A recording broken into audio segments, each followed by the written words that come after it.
on the budget of the DOF for the Department of Finance. We'd like to welcome and greet Secretary Ben Diokno. Morning, sir.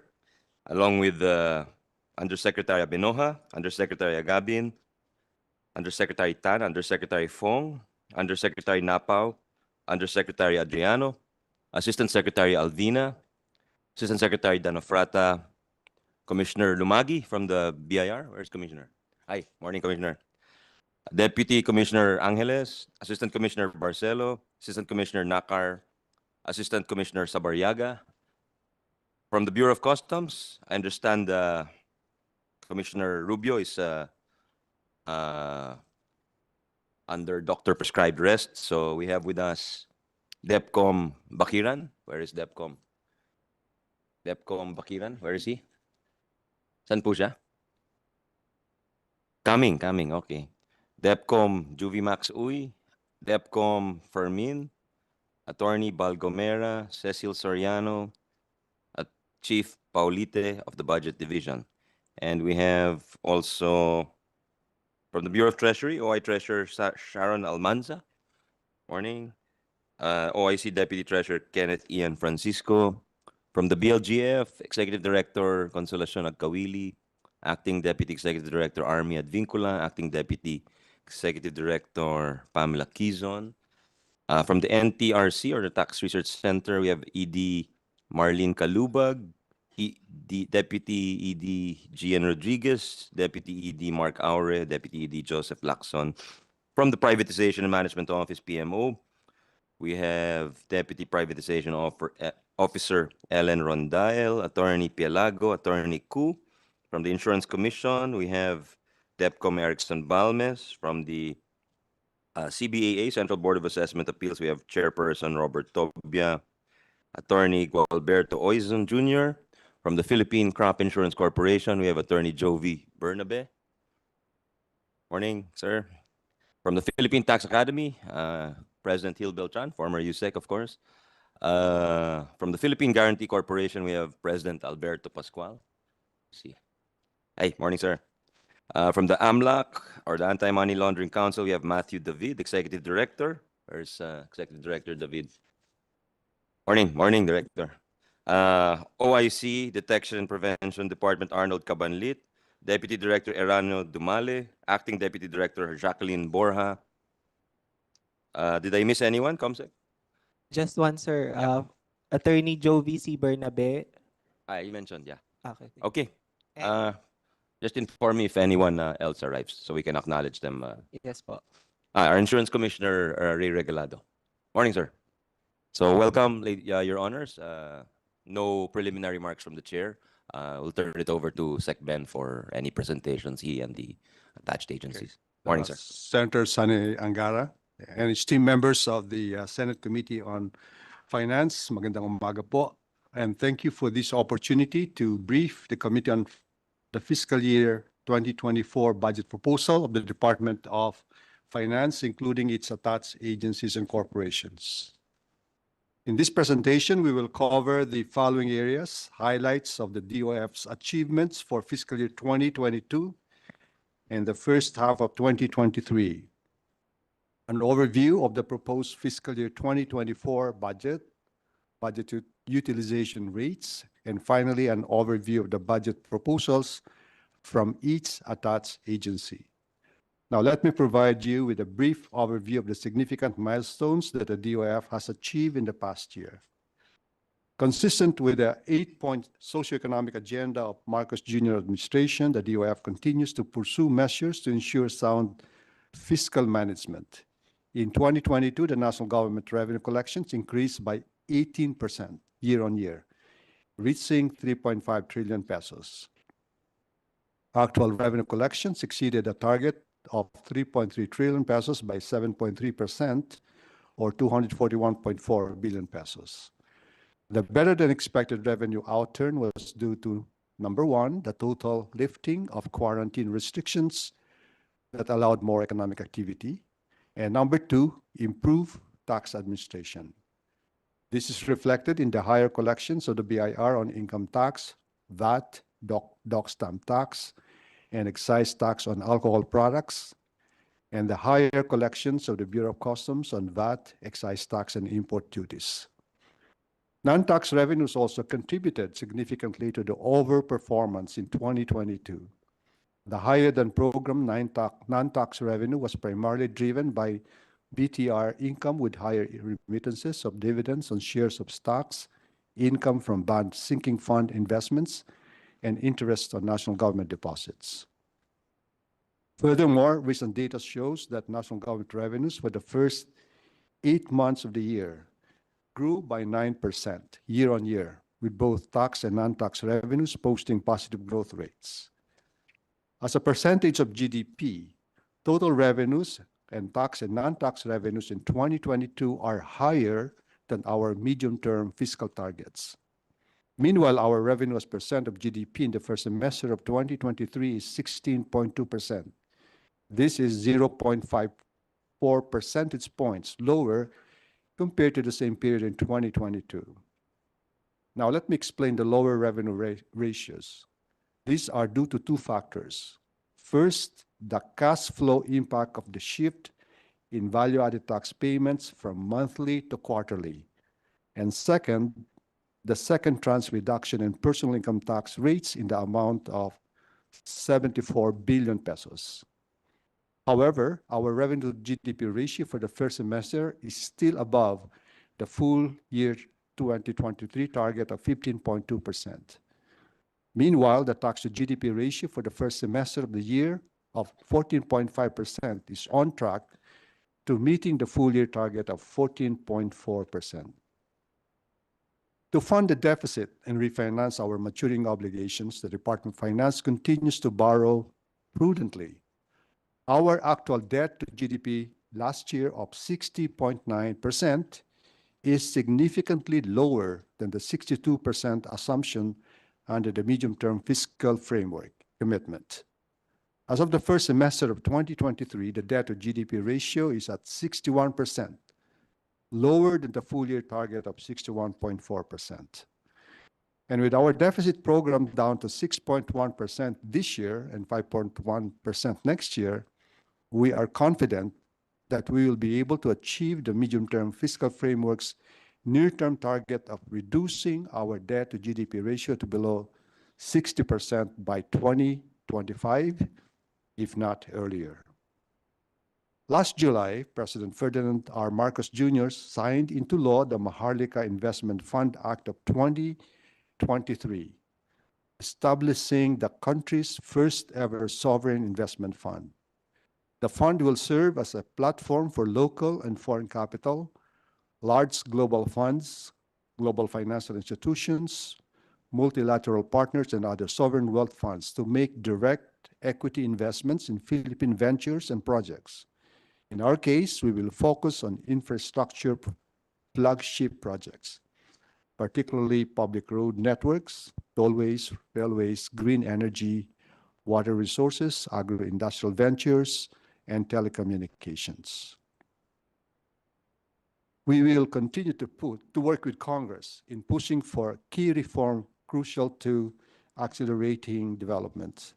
These include the excise tax on single-use plastics, rationalization of the mining fiscal regime, motor vehicle road users tax, excise tax on sweetened beverages and junk foods, tax on premixed alcohol, VAT on digital service providers, carbon taxation, and capital market development bill, and packages 3 and 4 of the comprehensive tax reform program. Now, let me brief you on the DOF's proposed 2024 budget. For the upcoming fiscal year, the Department of Finance and its attached agencies have put forth a consolidated budget proposal of 32.4 billion pesos in alignment with the approved fiscal year 2024 NEP. This comprehensive allocation encompasses new general appropriations, automatic appropriations, budgetary support to government corporations, and unprogrammed appropriations. Our consolidated budget reflects a prudent 3.6% increase from the budget levels of fiscal year 2023. The general appropriations constitute the largest portion of our proposed budget totaling 24.7 billion pesos, a notable increase of 2.8 billion pesos compared to the fiscal year 2023 GAA levels. The general appropriations will be distributed among vital agencies, including the Office of the Secretary, Bureau of Customs, Bureau of Internal Revenue, Bureau of Local Government Finance, Bureau of Treasury, Central Board of Assessment Appeals, National Tax Research Center, Privatization and Management Office, and the Insurance Commission. Automatic appropriations totaling 2.9 billion pesos are directed toward the retirement and life insurance premiums, or RLIP, as well as the special accounts in the general fund for the Bureau of Customs Non-Intrusive Container Inspection System Project Fund and Super Green Lane Fund. The budget for the Insurance Commission is also included in this category. Budget support to government-owned and controlled corporations amounts to 4.5 billion pesos, mainly allocated for the Philippine Crop Insurance Corporation's crop insurance program. Additionally, 29.8 million pesos has been allocated for the Philippine Tax Academy's specialized tax and education management programs.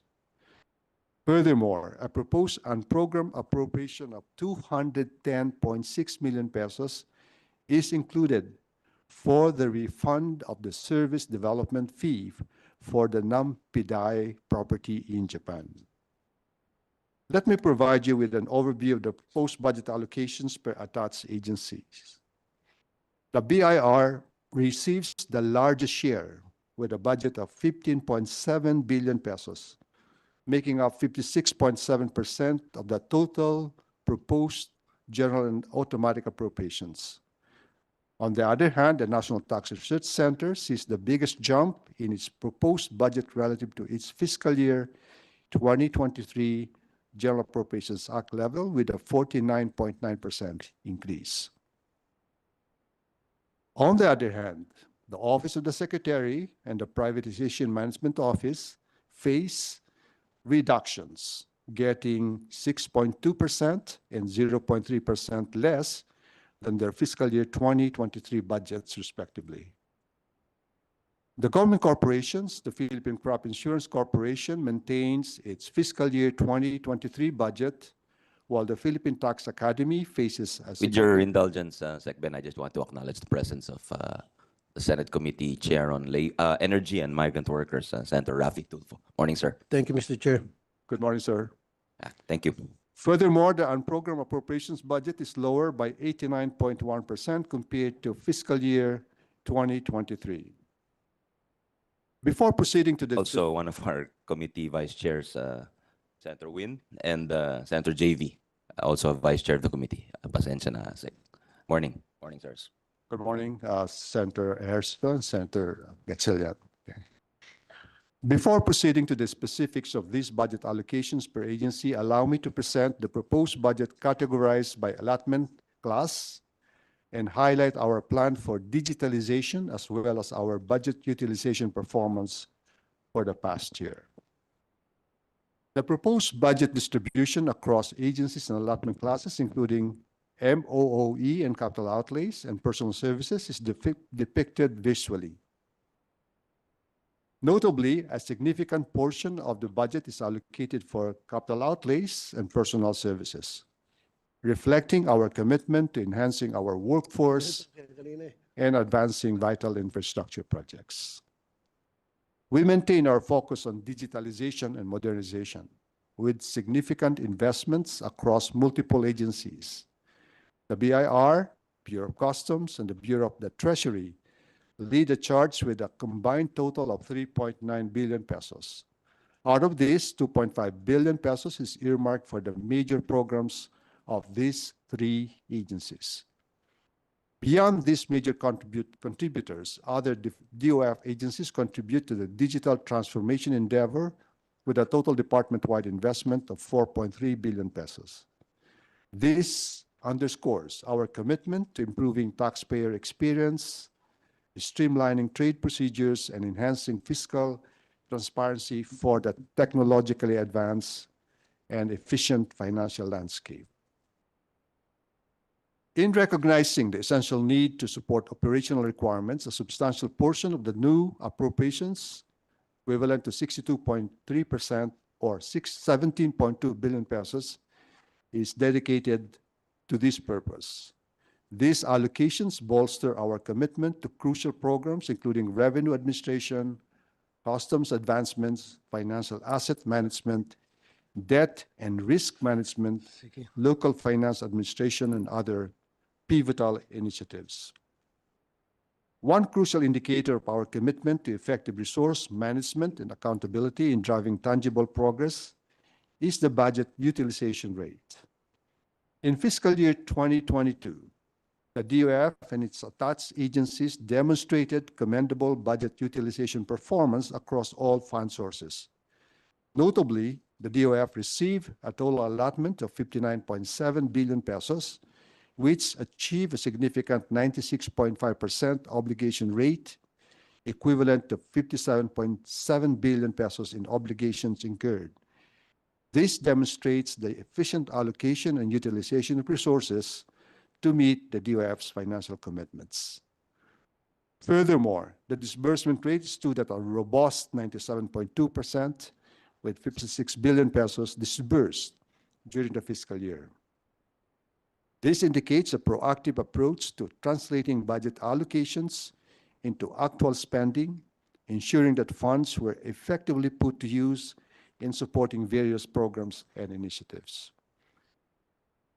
Shifting to the first 8 months of 2023, the DOF and its attached agencies maintained responsible budget utilization.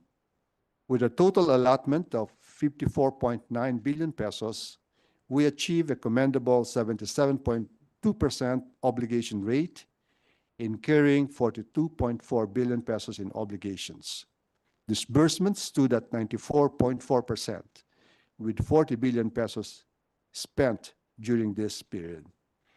As we move forward, we remain committed to optimizing spending priorities, streamlining bureaucracy, and enhancing digital initiatives to ensure the efficient use of public funds. Now, let me proceed with an overview of the budget proposals for each Department of Finance agency. The Bureau of Internal Revenue has put forth a proposed budget of 15.7 billion pesos, marking a 19.3% increase from its fiscal year 2023 GAA levels. BIR's personal services allocation caters to salaries and compensations for 14,742 permanent positions.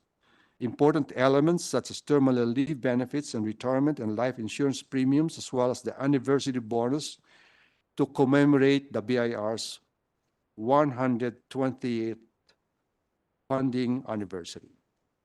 Its maintenance and other operating expenses cater to essential operational needs, sustaining ICT programs and projects, particularly its e-services, along with rental, janitorial, and security expenses. The financial expenses category addresses interest expenses of its building programs, notably under lease purchase agreements. The capital outlay allocation caters to the construction of office buildings, including extensions, as well as the purchase of motor vehicles.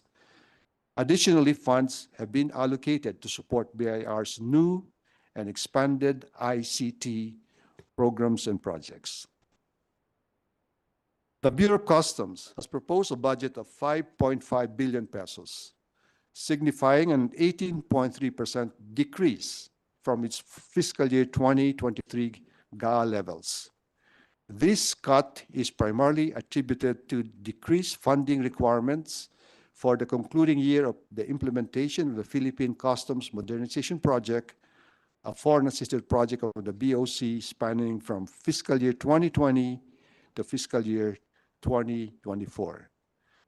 The BOC's personal services allocation supports salaries for 3,533 positions, alongside provisions for terminal leave benefits and retirement and life insurance premiums. Its MOE requirements cover recurring general support and operating necessities for implementing the Customs Revenue Enhancement Program and Customs Border Protection and Cargo Control Program. Furthermore, the Super Green Lane Fund and Non-Intrusive Container Inspection System Project Fund are also included within the MOOE category. Capital outlay requirements include the acquisition of service vehicles and machinery to enhance operational efficiency and improvement of infrastructure and facilities at the Port of Cagayan de Oro, bolstering trade and logistics operations in the region. The Bureau of Treasury has a proposed budget of 4.2 billion pesos, slightly higher by 0.1% from the fiscal year 2023 GAA levels. Its personal services allocation addresses salaries for 628 positions and provisions for terminal leave benefits and retirement and life insurance premiums. MOOE support core programs including financial asset management, debt and risk management, and national government accounting. Additionally, the slight increase in MOE expenses is solely attributed to the reclassification of the financial expenses account for assets transferred to the national government through the BTR. BTR's capital outlay requirements encompass funding for its membership, quota subscription, and equity contribution to multilateral institutions under the International Commitments Fund.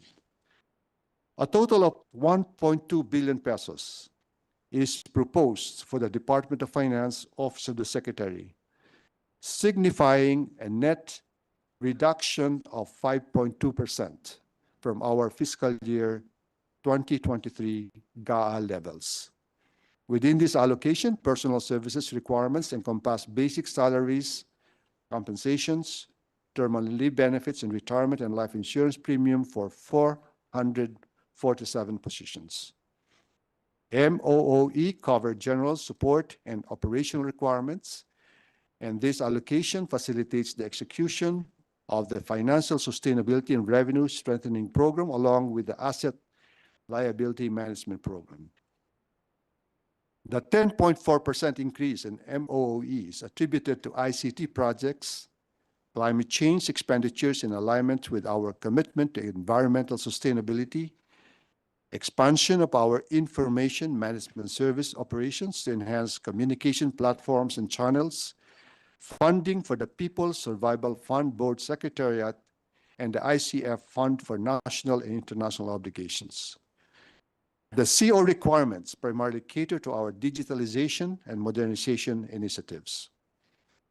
Now, moving to the Bureau of Local Government Finance budget, it has a budget of 468.9 million pesos, reflecting a 21.8% decrease from fiscal year 2023 General Appropriations Act levels.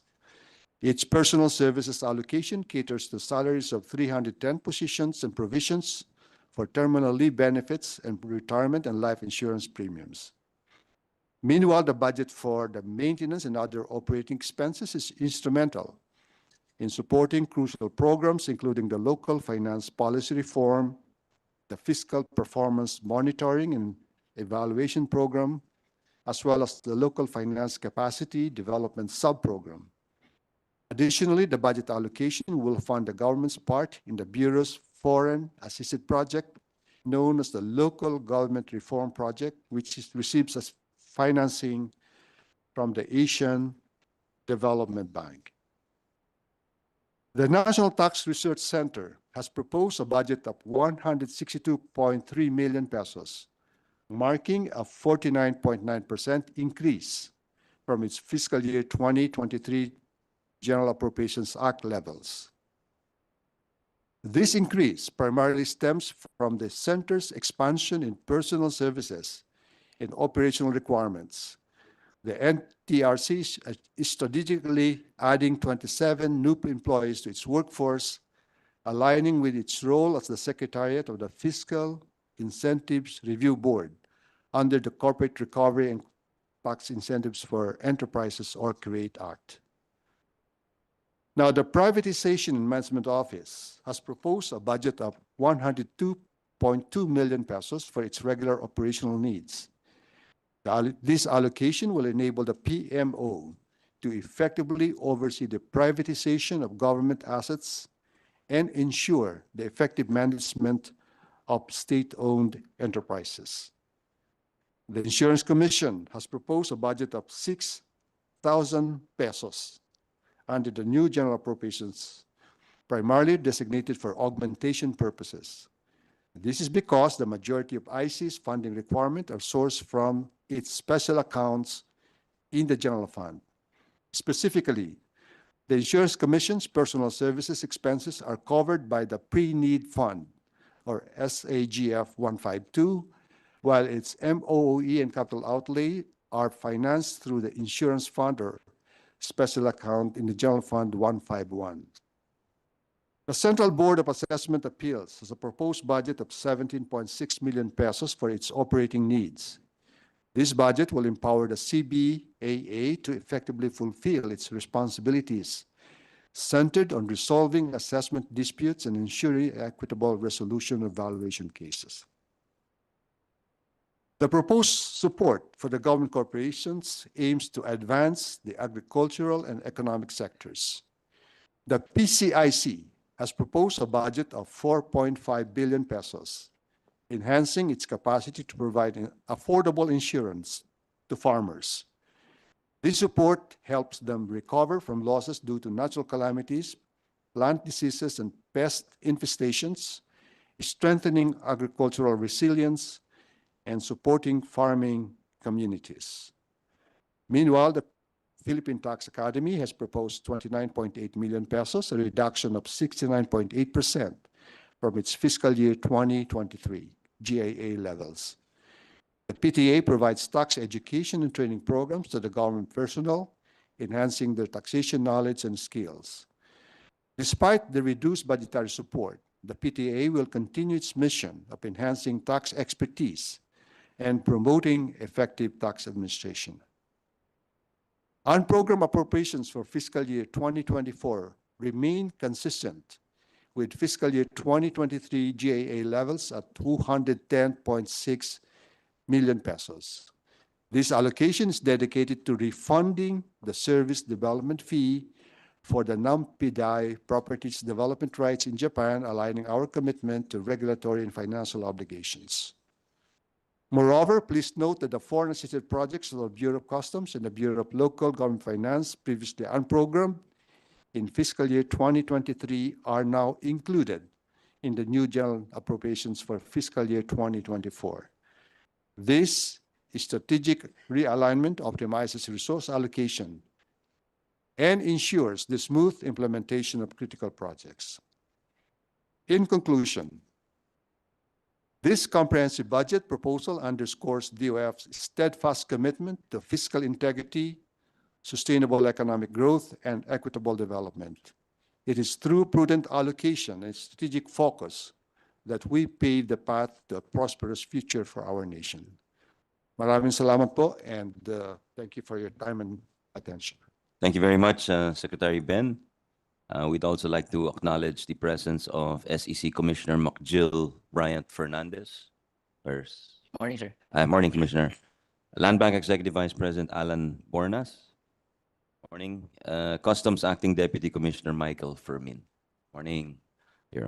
So maybe we'll do AMLAC first. Sec ED, go ahead, sir. Good afternoon, Honorable Senator Angara. We will be presenting the budget proposal of the AMLC for fiscal year 2024, Honorable Senator.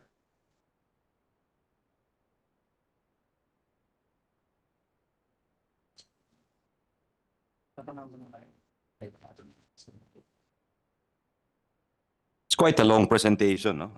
I think you can breeze through it and just give us your budgetary highlights. Maybe a bit on your programs, and if you have new programs, and what are you focusing on that is relatively new. Tapos maybe yung status natin sa FATF, that's always a concern. And then talk about your budget utilization and your budget for next year. But try to cut it down a little bit so we can go to our colleagues. Go ahead, Edith. To that, Honorable Senator, First, Senator, the presentation will focus first on the budget proper for 2024, and then the other accomplishments and projects of the AMLC. We'll shorten the presentation, Honorable Senator. We'll go first to the financial performance of the AMLC for fiscal year 2022. For this fiscal year, the agency, the AMLC, has an allotment of, for the agency-specific budget, for allotment of 147,342,000. For obligation incurred, we have 114,050,000 pesos. For disbursement, we have 46 million. And for unobligated allotment, we have 33 million. And unpaid obligations for 67 million. For continuing appropriation for agency-specific budget, we have an allotment received of 85 million. For obligations incurred, 49.9 million. For disbursement, 15.7 million. And for unobligated allotment, 35.9 million. Unpaid obligations of 34 million. To total everything for the financial performance of the AMLC for 2022, for allotment received, we have 233 million. For obligations incurred, 164 million. For disbursement, 62 million. And for unobligated allotment of 69 million. And unpaid obligations of 101 million pesos. Next slide. For 32. Let me skip Honorable Senator and go to slide 33, which is for the financial performance of the AMLC for the next fiscal year. Rather for the first semester of 2023.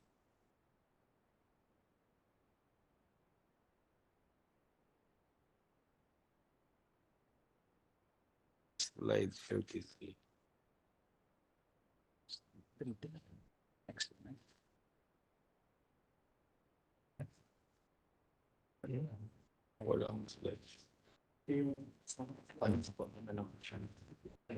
Just a minute. For 2023 first semester, Honorable Senator, for the allotment received for agency-specific budget, we have 183 million. For obligations incurred, 48.6 million. For disbursement, 34.4 million. Unobligated allotment, 135 million. Unpaid obligations of 14 million. For the continuing appropriations, agency-specific budget, we have 33. For allotment received, 33 million. 89 million for obligations incurred. A disbursement of 89 million. 33 million for unobligated allotment. And for the grand total for each and every particulars, Honorable Senator, for the allotment received, it's 217 million. For obligations incurred, it's 488 million. For disbursement, 34 million. For unobligated allotment, 168 million. And unpaid obligation. That is for the financial performance as of first semester of 2023 for the AMLC. Yeah. We'll skip other slides, Mr. Senator. We'll be going to slide 50 of the presentation of the AMLC.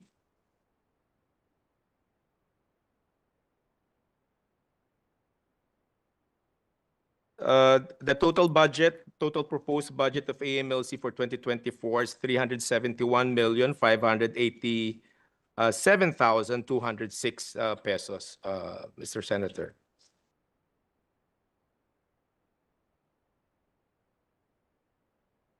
A total of 9 programs, activities, and projects, or PAPs, have been identified in the consolidated list of projects for the AMLC that will entail a significant amount of both operating and capital expenses.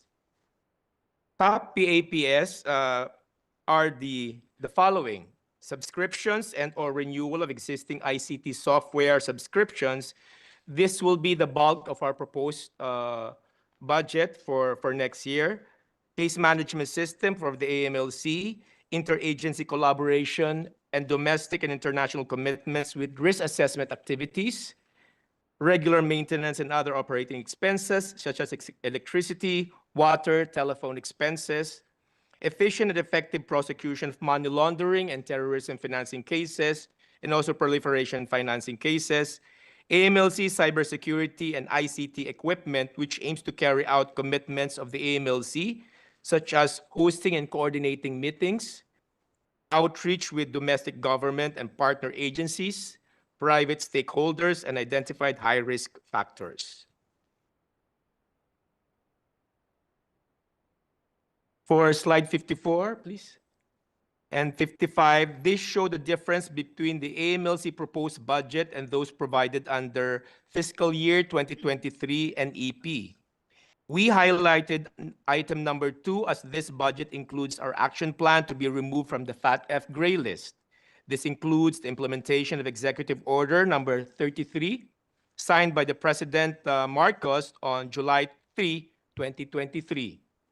EO 33 organized the National AML-CFT Coordinating Committee, or NACC, and adopted the National AML-CTF Strategy, or NACS, for 2023 up to 2027. The AMLC Secretariat shall serve as the NACC Secretariat. The NACS 2023 to 2027 focuses on improving the overall effectiveness of the country's AML-CFT regime and exiting the gray list. As Secretariat, the AMLC will be organizing a number of meetings and activities for the NACC. For item number 5 in our action plan, to file more money laundering and terrorism financing cases to show the efficient and effective prosecution of money laundering and terrorism financing cases, which is one or some of the action items in the gray listing of the Philippines. For this, we are requesting funding not just for confidential funds, but also for among related funds, Mr. Senator. As you may be aware, the Anti-Terrorism Act, or the ATA, now mandates the AMLC Executive Director to sit as one of the members of the ATC. Long before the ATA, the AMLC investigates terrorism financing already, a crime like terrorism classified as a threat to national security. Investigation involving terrorism and terrorism financing are heavily reliant on intelligence, making the investigation thereof unique compared to other financial crimes like money laundering. We initially requested a 30 million budget for 2024. Upon further assessment and review of existing policies and guidelines, we deem it necessary to increase the confidential fund of the AMLC to 50 million pesos, Mr. Senator.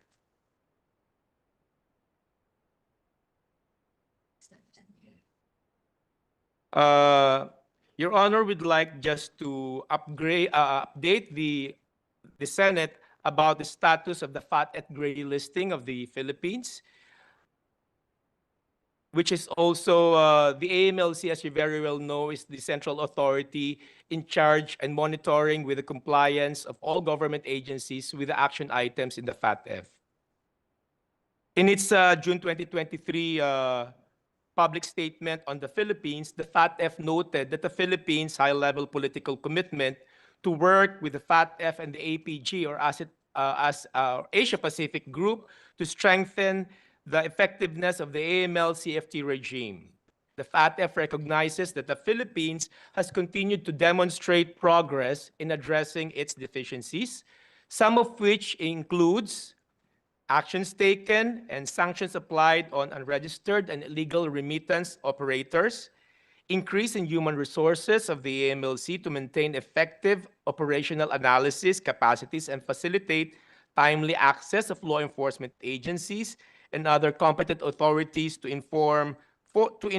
information protected by bank secrecy, increase in the development and use of financial intelligence, and increase in financial investigative skills of the law enforcement agencies tasked with the money laundering investigations, and also the prioritization of asset tracing and confiscation on the point of conviction, in criminal cases.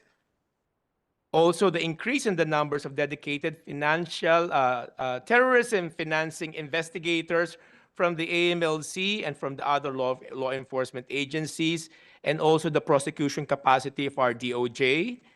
The use of targeted financial sanctions framework to deny funds in line with the risk profile of the Philippines, and also demonstrate appropriate measures as taken with respect to the nonprofit organizations sector, including unregistered NPOs, without disrupting legitimate NPO activities.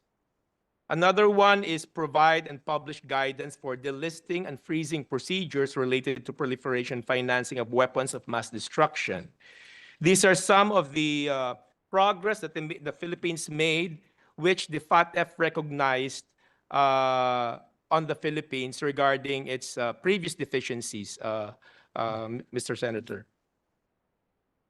For the remaining deficiencies of the Philippines to be further addressed by the Philippines in the coming months, the Philippines should then continue to work on addressing its strategic deficiencies. Some of these deficiencies, more important deficiencies on the FATF gray listing is number one, I'll just mention five, Your Honor. One is demonstrating effective risk-based supervision of the NFBPs, yung designated non-financial businesses and professions, which include lawyers, accountants, real estate brokers, casinos, and jewelry shops.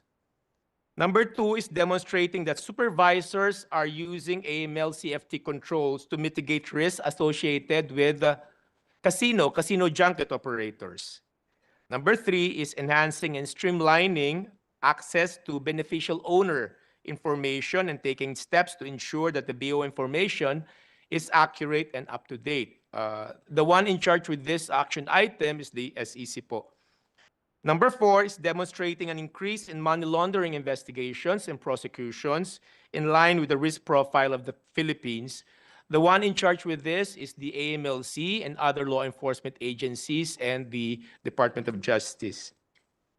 Another one is demonstrating an increase in identification, investigation, and prosecution of terrorism financing cases. The FATF urges to swiftly implement its action plan to address the above-mentioned strategic deficiencies as soon as possible, as all deadline expired in January 2023. However, Mr. Senator, we have a self-imposed deadline up to next year within which to comply with all the action item requirements of the FATF. The Philippines is aiming to exit the gray list in 2024. However, it must be emphasized that the remaining action items or deficiencies is the concern of the whole of nation or whole of government. All AML-CFT stakeholders, such as the supervisors, that includes the PAGCOR, CESA, APECO, AMLC, BSP, SEC, the IC, among other supervisors and regulators, law enforcement agencies, the PNP, NBI, PIDEA, BOC, ISAF, NICA, and other law enforcement agencies, and the prosecutors at DOJ. And covered persons as well are required to adequately address the country's AML-CFT deficiencies wherever applicable. Hence, the issuance of Executive Order number 33 issued by our President in directing all government agencies, offices, and departments to adopt the NACC or National Anti-Money Laundering, Counter-Terrorism Financing, and Counter-Proliferation Financing Strategy, or NACS, for 2023 to 2027. That's all, Mr. Senator, for the update of the AMLC regarding the gray listing of the Philippines. Okay, thank you, Executive Director David. We'll turn it over to our senators. We'll have first Senator Raffy Tulfo, then our two Vice Chair, Senator Win and Senator JV. Senator Raffy, you have 10 minutes. Go ahead, sir. Thank you, Mr. Chair. First of all, I would like to congratulate the Bureau of Customs dun po sa kanilang napakaganda accomplishment. Meron po silang naharang na shabu sa Port of Subic worth 3 billion. And then nagsagawa sila ng control delivery and naturo po doon sa isang warehouse sa Pampanga. Excellent job. Ang tanong ko lang po, identified na ho ba yung consignee? Good morning, Mr. Chair. Deputy Commissioner Joey Maxoy, Deputy Commissioner for Intelligence, Bureau of Customs. Sir, the consignee is a one-time consignee. One-time consignee, Yes, okay? sir. And his name or her name? It's the name, sir, is Locar. When we Local? Locar, sir, Locar. Locar. Yes, sir. And who's Locar? The L-O-W-C-A-R? LOCER, sir. Okay. At sino po yung mga nasa likod ng Locar? Ano yung mga personality? Sir, this operation was a combined operation between the National Bureau of Investigation. Yes, sir. Ang tanong ko lang po, sino po nagmamayari ng Locar? Sir, it is still on the process of investigation by the NBI. Pero sa ngayon, siyempre may pangalan po kayo. Anong pangalan po yung nakalista doon sa Locar bilang mga may-ari? Sir, actually, there is an ongoing operation, sir. I will reveal it to you personally, sir, if you No, allow, sir. ako, unahan na kita. Wala kayong mahuli. Kasi po, yung nakapangalan dyan sa Locar, yan po yung mga taong hindi nyo na po makikita magpakailanman. Karamihan po sa mga consignee, mga may-ari, kung hindi kasambahay, driver, tambay, o dili kaya mga patay na binuhay. And you guys in customs knows that. You know that. And yet nakakalusot. Bakit hindi nyo binibet na mabuti ang mga consignee na nag-a-apply dyan? Di ba dapat pag nag-apply ng consignee ang isang negosyante, he will apply or she will apply as a consignee. Iba merong thorough vetting ang ginagawa. Pero hindi niyo po ginagawa. Paano pong klaseng vetting ang ginagawa niyo po pala? Maumpisa natin. Halimbawa, si Mario, mag-apply siya bilang consignee. Ano po yung proseso? Sir, there is a verification process conducted by the Customs Intelligence Investigation Service. What kind of verification halimbawa? Sir, the addresses, the legality of the documents, and all others, sir, with the background check of all the information. Very good. Yes, sir. Now, kung si Juan, mag-a-apply siya bilang consignee at sasabihin niya, magpaparating siya ng mga kargamento o high-valued goods. Bawa. Tulad nitong si Locar, sabi mo bago lang, di ho ba? Okay. Now, si Juan mag-a-apply bilang consignee na magpaparating ng high-value goods. Anong klaseng betting ang ginagawa niyo po? Sir, there is an existing office within the Bureau, under... Kaya nga po, anong ang klaseng betting ang tanong ko? Sir, there is Siyempre a... mag-uumpisa, verification, papakita ng ID. Tama? Tapos magpapakita ng, ano pa, sa ID? Sir, there are required documents to be submitted, sir, Like? to an importer. Like The business permit, sir, business the permit? address, the ability, sir. The including- ability. Okay, sige. Doon sa the ability, anong mga dokumentong hinahanap nyo to prove that he has the ability to ship ng mga kargamento na, like I mentioned, high-valued goods? Of course, sir, the financial capacity is one. Okay. The Like what? specific Halimbawa? address, sir, of the importer. Okay na yung specific address. Paano nga po? Anong klase mga dokumentong hinahanap nyo na siya talaga ay may kakayahan na mag-import ng mga high-valued goods o ng mga kargamento na lang? Ano po mga requirements? Turuan na kita, bank accounts, right? Yes, sir. Of course, yung bank accounts, madali naman po yung pupunduhan. Now, sa income tax, nag-require kayo? Income tax return. To prove na, o nga, meron nga siyang 10 million. Kasi isa requirement yun, di ba? Meron nga siyang 10 million pesos sa bank account niya na for all we know, ipinondohan lang last week. Okay? Pustahan tayo dito sa local, kapupondo lang ng bank account nito kung magkano requirements na pera. Pero ang gusto ko malaman, kung yung bang mga may-ari ng mga consignee, kung meron ba silang ipinapakita sa inyo na mga tax returns for the past 5 years to show na yung 10 million na pinanggagalingan niya na ay legit dahil taxpayer sila at minegosyo sila. Minegosyo sila, taxpayer sila.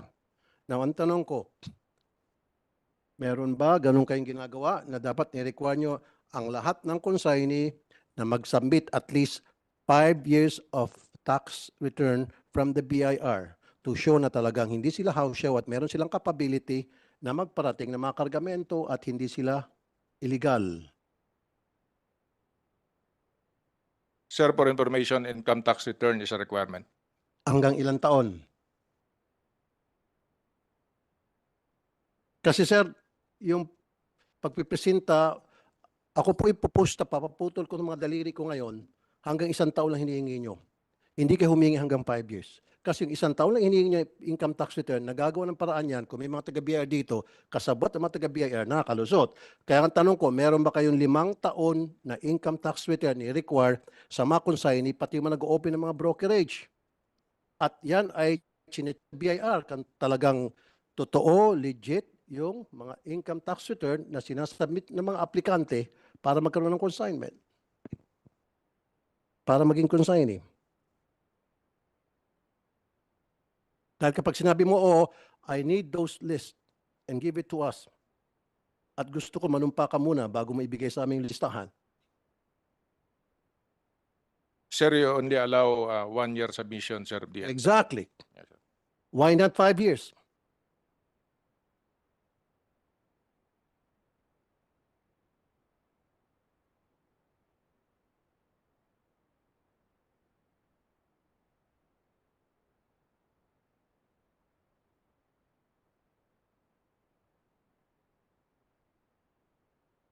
So from now on, nahirapan ka sumagot, ayaw na kitang mapahiya.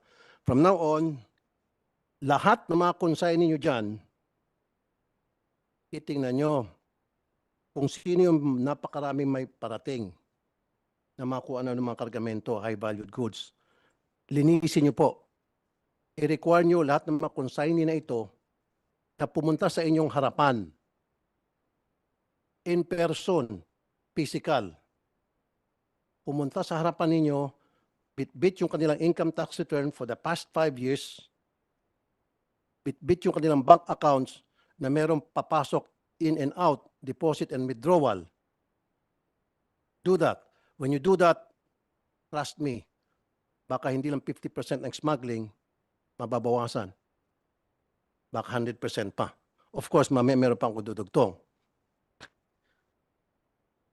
I don't know, siguro alam mo na ito o baka hindi mo pa alam. Halimbawa, si smuggler na Juan, gusto niya mag-smuggle. All he has to do is, magbubukas siya ng isang brokerage na legit. At sa baba ng brokerage na yan, magbubukas siya ng 2 or 3 consignee na legit din. Itong legit na broker at consignee, ito yung magpaparating ng mga legit na kargamento. So makikilala siya bilang legit. On the other hand, magbubukas siya ng another brokerage, ito na yung hausyaw. And then sa ilalim ng pangalawang brokerage na ito, marami ng galamay ng mga illegitimate na consignee. Ito na yung pinag-usapan natin. Tama? Ngayon, itong si illegitimate consignee, naka-enroll ito at mga scholar. Siyempre, pag ikaw ay naka-enroll at scholar, kailangan mo siyempre magbayad ng tuition fee. So yung nagbabayad ng tuition fee, yun yung inaalaw na magparating kahit anong kargamento. At kapag mainit na, siyempre itong si illegitimate broker, pwede nang hulihin. Do you admit na that exists? Alam mo, sinabing naka-enroll? Naka-enroll, ibig sabihin, magpapaalam yon kung ano yung mga kargamento na pwede. Pag nagpaalam siya, hindi siya pwedeng hulihin. Dahil, kilala niya si Dean, kilala niya yung iba't ibang profesor na pinapasukan niya. Hanggang sa security guard ng eskwelahan para makalabas-masok siya ng gate. Yan yung dahilan kung ba't hindi matigil-tigil ang smuggling doon sa enrollment. Di ba, sir? Now, let's go back doon sa consignee. Doon pa lang sa consignee, sir, kapag gumawa kayo ng vetting, thorough screening, wala na siguro mag-smuggle. Matatakot na.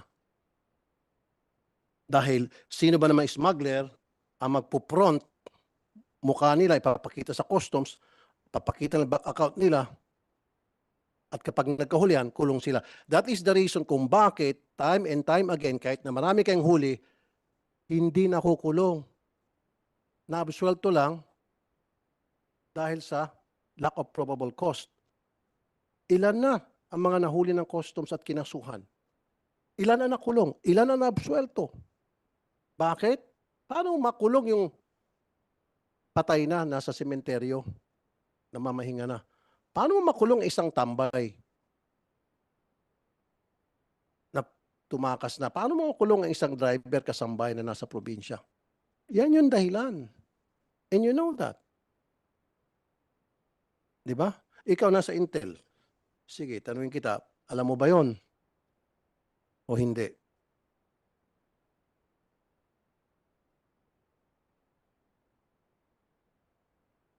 Sir, we are trying to verify all those informations that you have been telling us. We're in fact, sir, I joined the Bureau last year from the Armed Forces. We're in fact, the anti-smuggling of the effort of the Bureau so far is the highest in its history, sir, when I joined the Bureau. The highest this year. Yes, sir. Okay. So, nakita nyo na po ang reason, ang ugat kung bakit mataas pong smuggling. Yes, sir. I'm in the process, and actually we have case operation plan undergoing to verify all the process of. Kung talagang smuggling, sir. seryoso po kayo, umpisa nyo po doon sa mga consignee. Ang dami po dyan, consignee for sale. Libo po yan. Patapon. Kapag baluktot yung kargamento, yun po yung ginagamit. Pero pag diretso ang kargamento, yun legitimate. Siyempre, walang mahuli. Walang huliin kasi legitimate eh. Umpisa niyo po sa mga consignee. And I know and you know, nakilala niyo po kung sino mga may-ari noon. It just so happen, these people ay naka-enroll. Alam niyo po yung enrollees, ano? Huwag niyo po sabihin, taga-ISAF po kayo, galing kayo sa ISAF? Army, Yes. sir. Army, ano pong rango niyo po dati, sir? Major General, sir. Thank you po. Major General, so I trust your capability na para makahuli nito mga smuggler. Now I'm helping you and I'm telling you, I'm giving you these tips na para matugis talaga yung mga smuggling activities dyan. Yung tinatawag po na enrollees. Lalo na ngayon po, per months, September, October, November, December, yung 4 na taon yan, tama yung sinabi niyo, mataas po yung smuggling ngayon and thank you pag-amin. Yung 4 na buwan yan, God knows, lahat na sigurong klaseng kontrabando pwedeng ipasok. Dahil dyan po magkakapera ang mga smuggler. At syempre, pag nagkapera mga smuggler, magkakapera na rin po yung mga enrollees. At syempre, yung mga enrollees at scholar, meron pinag-reportan doon. Sino po si Aaron? Do you know that? Kapwa niyo po yan? Nasa radar niyo po ba yan? Aaron is the number 1 smuggler sa Bureau of Customs sa kasaysayan ng Pilipinas. Pag sama-samay mo pa mga smuggler ng mga nakaraang panahon since nabuo yung Bureau of Customs up to now, top-notcher po siya. Who is he? Don't tell me, Major General, sir, na hindi nakarating sa inyo yung pangalang Aaron. He's a person of interest, sir. Very good. So far, what have you done? Kung person of interest siya, anong klaseng investigation po ang ginagawa niyo laban dito kay Aaron? Sir, we are existing efforts to prove that he is really one of smugglers to the bureau, in the bureau, sir. Hindi lang po siya, marami pa po mga smuggler, pero siya po talagang top-notcher. So, mabuti naman po at inamin niyo person of interest siya, dig deeper and you'll find out. Lahat po ata ng mga kargamento at ng mga goods, ini-import niya. Sir. Okay. So, sige. Yun lang po muna para sa Bureau of Customs. Linisin niyo po, umpisahan niyo po paglilinis doon po sa tinatawag kong mga consignee, sa mga broker. Pag nalinis niyo po yan, sinisiguro ko sa inyo, mababawasan drastically ang smuggling dyan. And then number 2, tanggalin nyo na po, i-expel nyo na po yung mga scholar dyan na nag-enroll sa boys club dyan sa customs. At alam ko po, alam niyo yun, sir. Mabuti naman po, kayo po ay napunta na dyan. Mataas po ang respeto ko sa Philippine Army. I have so much respect sa grupo po na pinanggalingan ninyo. Siguro po baka kayo po makasolve nito. I don't know, it depends. Dito po sa Shabu na nahuli, yung sa Subic, wala hong mga kasuhan dito. Ano pong dineclare doon? Dried fish? Sa animal feed, sir. Animal feeds. Now, para patunayan ko sa iyo na yung sinasabi ko sa iyo ay totoo kanina, tingnan mo yung consignee niyan, hindi nyo ma-identify. At kung ma-identify man, kung halimbawa na nakuha niyo yung consignee, hanapan niyo po siya ng bank accounts, hanapan niyo po siya ng tax return, wala po kayo makikita. May pattern po. Ngayon, sasampahan niyo po ng kaso. Maaari nga, baka makahon niyo to, maliit na isda ang nasampahan ng kaso, yung nagamit lang. Pero yung big time smuggler, hindi po nasampahan. Umpisahan niyo po dyan. See, sabi niyo po, bagong ano lang, bagong consignee lang po ito. Mr. Chair, if I may. Yes, sir. Actually, sir, it was identified through a profiling process because it is non-existing. Non-existing. Yes, sir, first time. Right, And first we have doubts when we profiled it, we have doubts that the cargo is really misdeclared and there is something on it. That's why Right. it undergoes 100% inspection, sir. So, there you go. Dapat po, General, kapag mayroong mga bagong bukas na mga consignee, and then nag-import sila ng mga high-value goods, di ba dapat magduda na agad kayo? Yun lang yun. Yun naman ginagawa. Magbubukas sila ng bago para patapon tulad nito. Okay. Last question na po para sa inyo sa Bureau of Customs. Ilan po ang nakabinbin na kaso ngayon sa DOJ na sinampahan ng mga smugglers na nasampahan ng kaso? At sino-sino po itong mga taon to?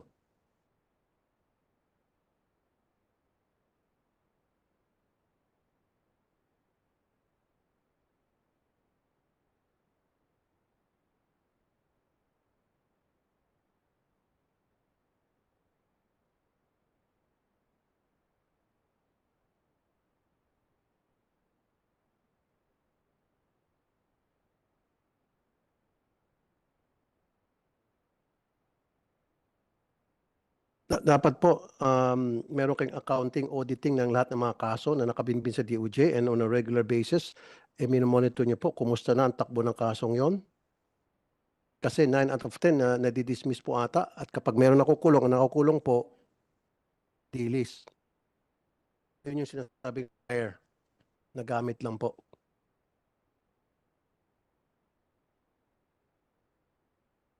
So give us a list of cases na pending para mapabilis tayo. Yung listahan ng mga may pending cases.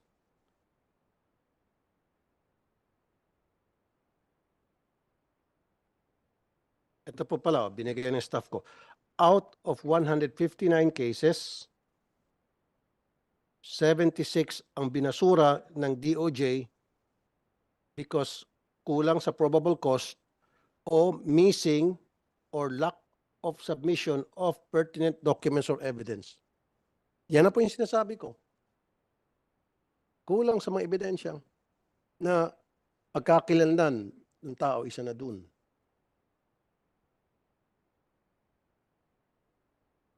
Ang X-ray nyo ba gumagana? X-ray. Paganahin nyo po yung X-ray ninyo. Maglagay kayo ng tao na may integridad, may kredibilidad. Kasi yan yung X-ray, ang first line of defense. Dadaan yan sa X-ray, di ba? Dapat, meron kayong tao, sir, sa Intel, nagbabantay sa X-ray na siguraduhin maayos po yung pamamalakad sa X-ray. Kasi pwede naman patayin yan eh. Then kahit na anong ikakarga dyan, lulusot, aprobahan.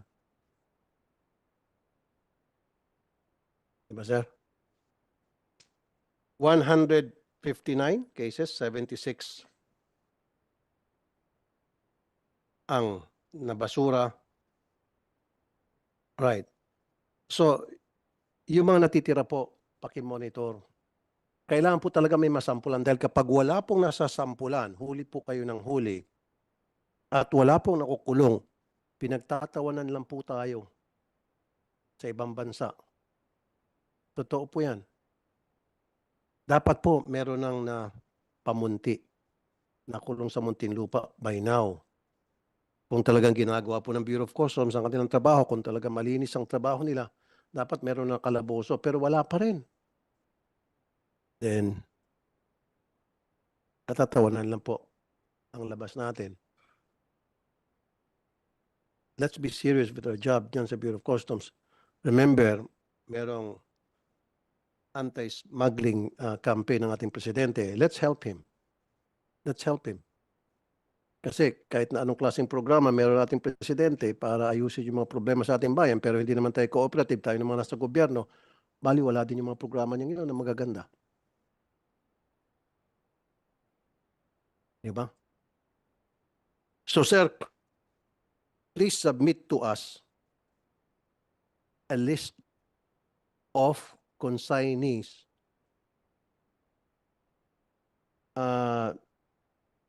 lalo na po yung mga matataas ang volume.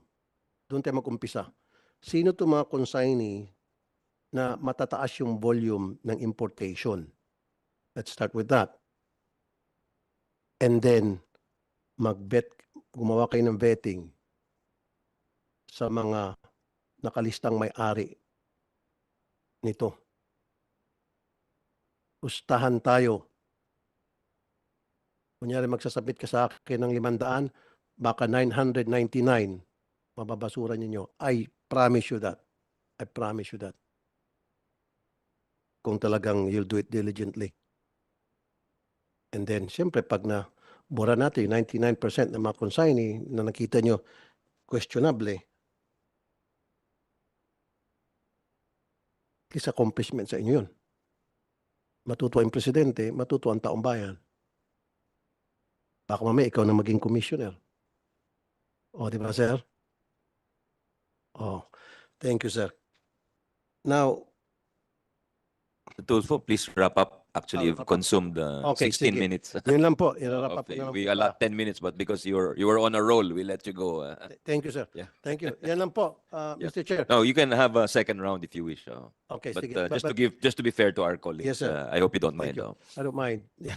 So, DepCom, salamat sa mga pagsagot mo sa akin, and most of your answers were really straightforward at hindi na ako paligoy-ligoy, unlike other resource persons. Pag kinakausap mo rito, pinapaligoy-ligoy ako.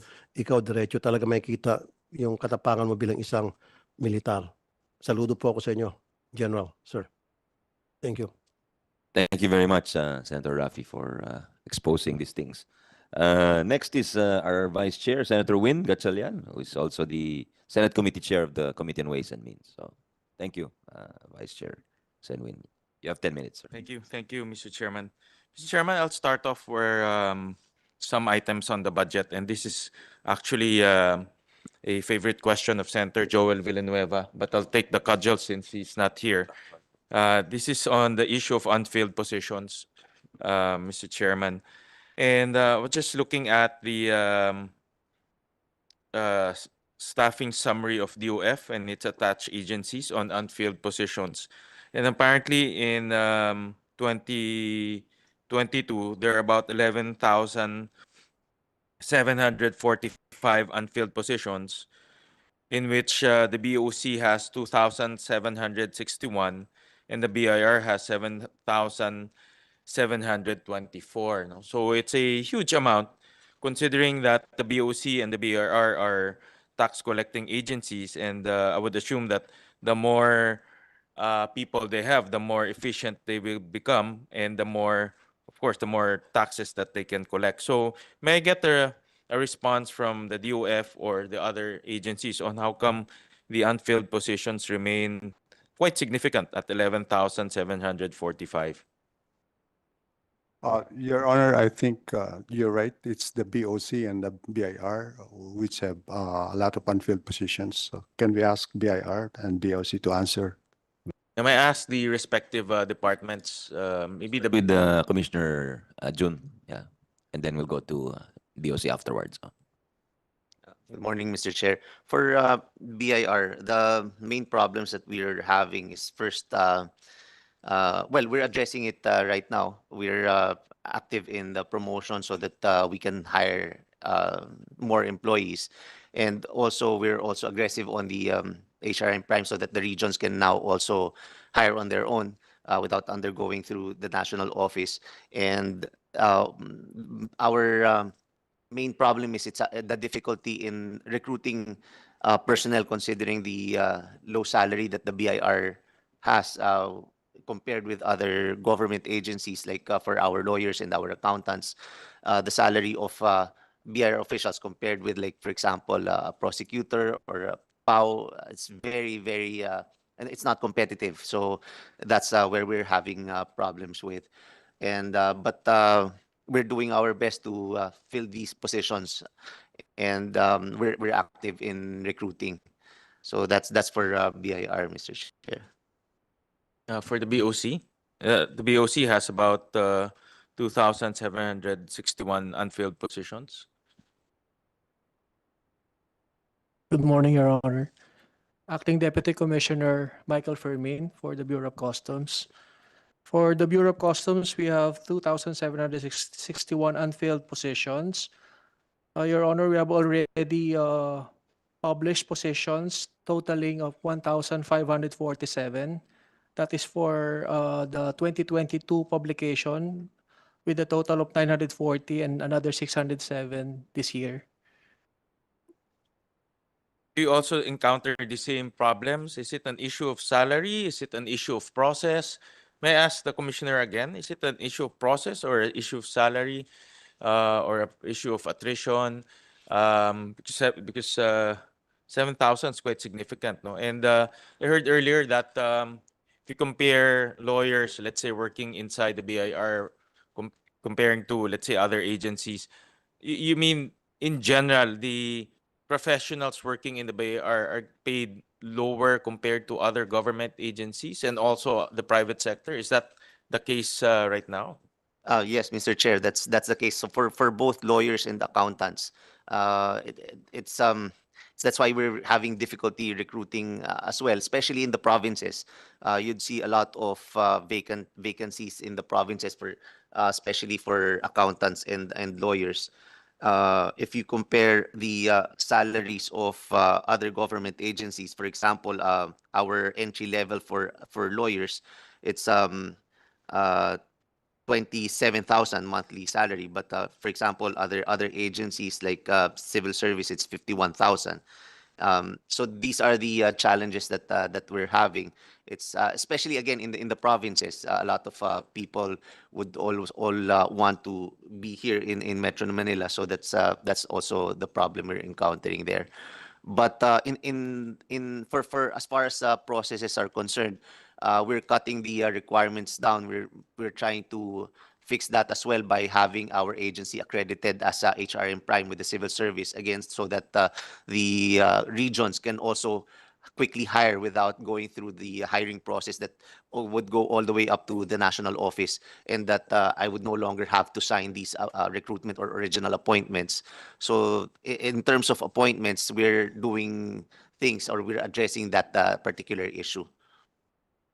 The basic, I think, is the salary package. No? I think no process, no matter how we improve the process, if the basic attraction, which is the salary, is low, it's going to be very difficult for the BIR and the BOC also to attract talent. Especially, this is an enforcement. This is an enforcement group, and we need to also have high level of, or at least industry level packages, so that we can ward off temptation, we can attract the best talent, and also improve credibility and integrity within the office. So what do you suggest, Commissioner? Do you suggest to, obviously the obvious answer is to increase, no? But do you suggest, what reforms do you suggest that we should undertake in order to attract talent to the BIR? And I think the basic principle here is government needs revenue, and we need to collect in order to spend for all of these projects that we are debating for the last 3 weeks here in the Senate. Without collecting revenue, it's pointless to talk about how to spend it. So I think the first order's business is how to collect efficiency. How do we have enough manpower to collect what we need to collect? And do we have enough talented people to do the analysis and all the collection? So what do you suggest in order to rectify this issue? Well, thank you for that, for those comments, Mr. Chair. We really need to support for the we need support for the adjustment of the salaries, because it will really help a lot in attracting talents, especially for accountants and lawyers, and also as far as improving the plantilla items as well, because currently we have a lot of divisions or service that should be created, but again, due to some limitations, we're not able to create certain services or divisions. So, but this will greatly help a lot if we have increase in salaries, because it will be hopefully competitive with the private, and most especially with other government agencies as well. I think even within government agencies, BIR compared to government agencies is not competitive. Yes, I mean, BIR competing with the private sector, that's already because of the low salary level. But BIR BOC competing with, let's say, the Senate or the PAO even. Yeah. I think that's already the gap is already quite big. Yes, So I think the first order of business there is at least be competitive among government agencies, because that's a fair comparison. And because if other government agencies is actually poaching from you and bringing it to other agencies, then we're reducing the capability of our tax collecting agency. So I think it's just proper to make it at par within government, within government, because it's BIR that's collecting and paying the salaries of everyone in government. That's actually it's happening already. I've been signing a lot of transfers to other government agencies, because a lot of our employees would like to move to other government agencies that give higher salaries. So it's a challenge in recruitment as well as in resignation or transfers. So we really hope that we can have these salary adjustment for our people, Mr. Chair. With your permission, Senwin, it's not a new problem, no? And the thing is, we passed a law to raise the salaries of prosecutors. There was a special law. There's also a special law which raised the salaries effectively of the Solicitor General, di ba? So naiwan talaga yung sa, and of course BSP, we all know BSP, SEC are very competitive. So talaga, it's a very interesting discussion and I'm glad you raised it. And an attempt in the past was made to address this with the lateral attrition law. Pero syempre ayaw rin ng mga ibang, ayaw rin ng ibang katawan ng bureau yon dahil may, hindi lang raise yun, may sanction din if you don't meet your targets. No? So Sec Ben, I'll ask you in the abstract. Are you in favor, for example, because the problem with usually DBM is very reluctant to single out any portion of the bureaucracy for a salary raise. Pero tama si Senator Win, tama rin po si Commissioner June, na these are very sensitive positions and it's linked to graft and corruption, it's linked to performance. If we really want good people, we need to kind of make it special, di ba? So, ginawa naman ni Presidente yan sa mga, the past president, si President PRRD, ginawa niya sa sundalo at saka sa pulis. So, if it's the president who says so, then of course you can single out. Pero in the past, I noticed DBM. I don't know if this was your position, Sec Ben, when you were DBM, no. But I noticed past DBMs are always reluctant, parang as a matter of fairness and equal protection, to single out any bureau or department for usually gusto nila SSL lagi, salary standardization. So, what's your opinion on that? I hope you don't mind the intervention because it's a very interesting discussion, pero it requires a structural or systemic solution.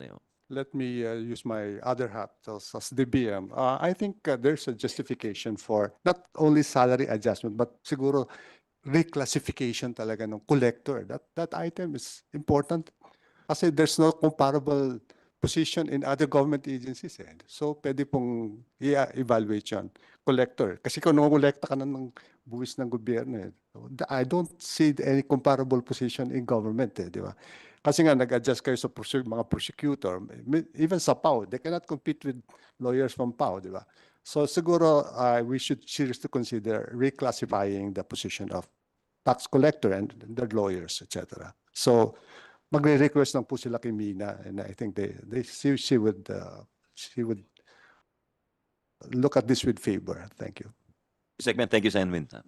Thank you, Mr. Chairman. And I think I understand also, for example, the Supreme Court also pays quite well.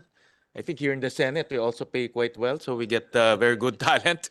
We actually get a lot of talent from DOF. No, but it's a good problem for the government because we're getting good talent. But we don't want a scenario we're in one of the most important agencies, which is the tax collecting agencies, being left behind. And another offshoot of that is corruption and temptation. If we have very low salaries for our lawyers, our collectors, our accountants who are doing audit, then the offshoot of that is corruption and temptation, or temptation to corruption. So I think it's about time to look at that also, Mr. Chairman. And just submit to us, Commissioner, a suggestion to that effect on how to reclassify, and let us see if we can use this period of budget deliberations to help improve the packages being offered to potential BIR employees and also to existing. The existing employees is also very important because they're the ones doing all of the day-to-day jobs, day-to-day activities there already. So just submit to us, Commissioner June, on that. Yes, we'll do that, Mr. Chair. Thank you. Thank you. And another topic that I came across actually over the weekend when I was in Valenzuela, and I did some research. Apparently, this is on the issue, Commissioner, on ghost receipts. And I read in a news report, this is from Business World, that the value of ghost receipts have ballooned to about 1.3 trillion pesos. And the BIR in June filed criminal cases against buyers of fake receipts to a tune of about 17.9 billion pesos. But I want to share a story that I came across. Over this weekend, I talked to one of our constituents in Valenzuela, a small business owner. And apparently they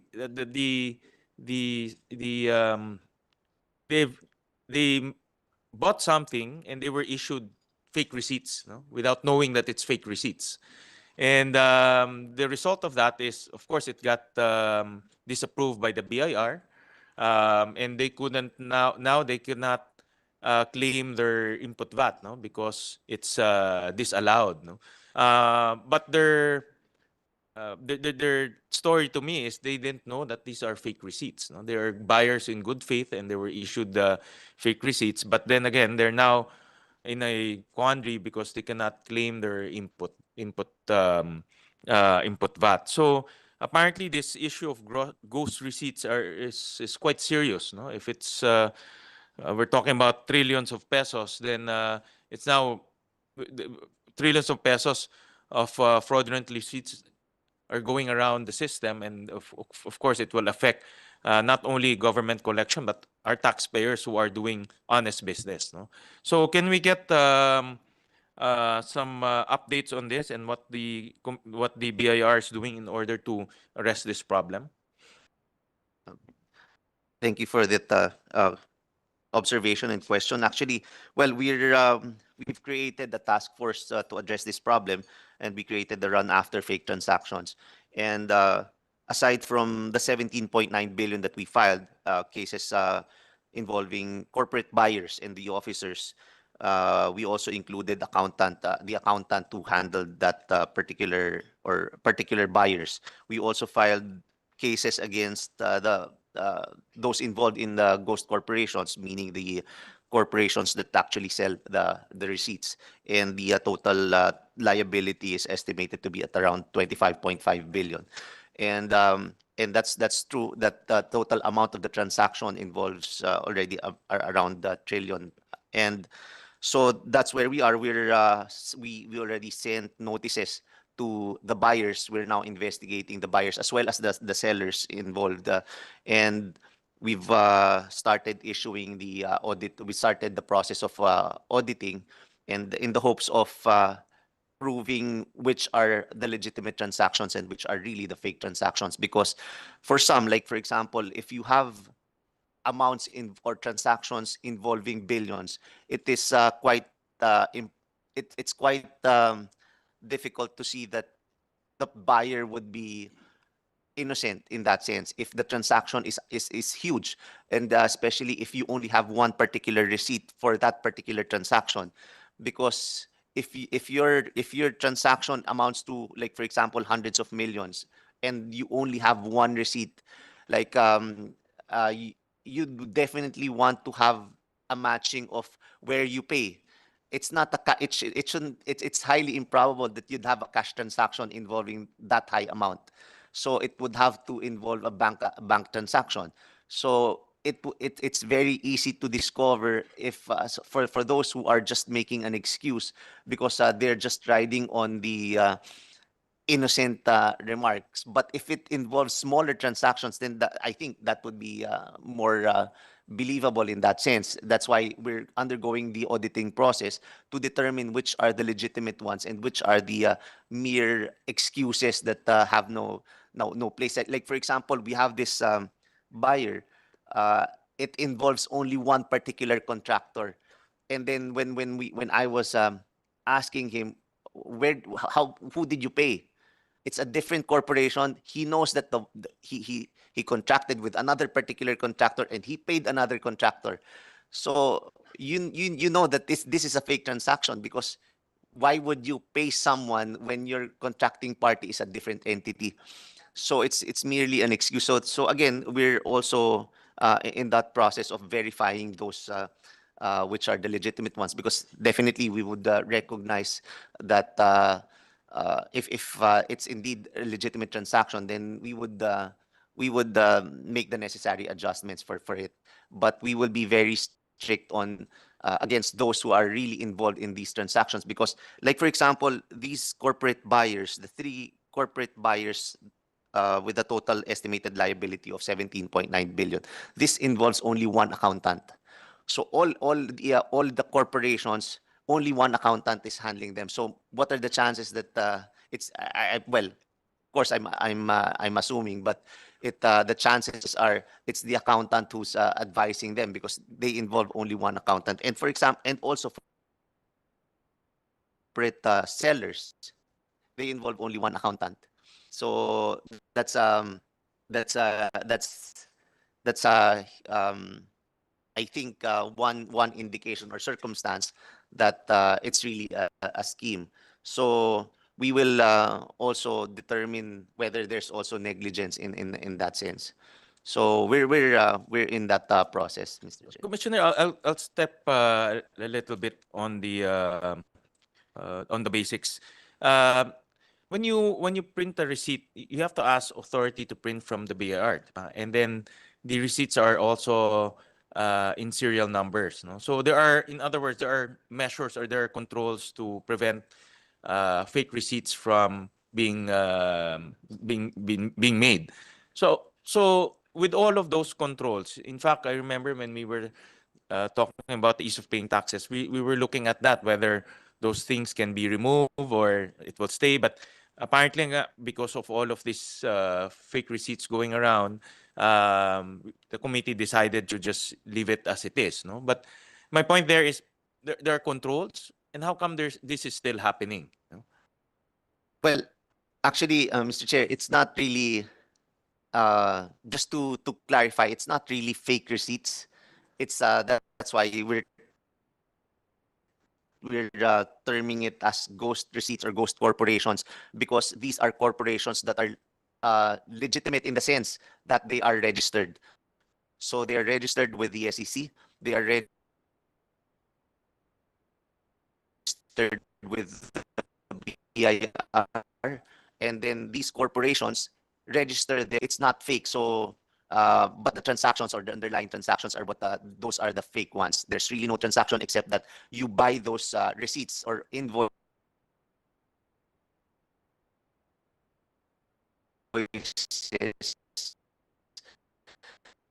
for a certain percentage, like for example, 2%.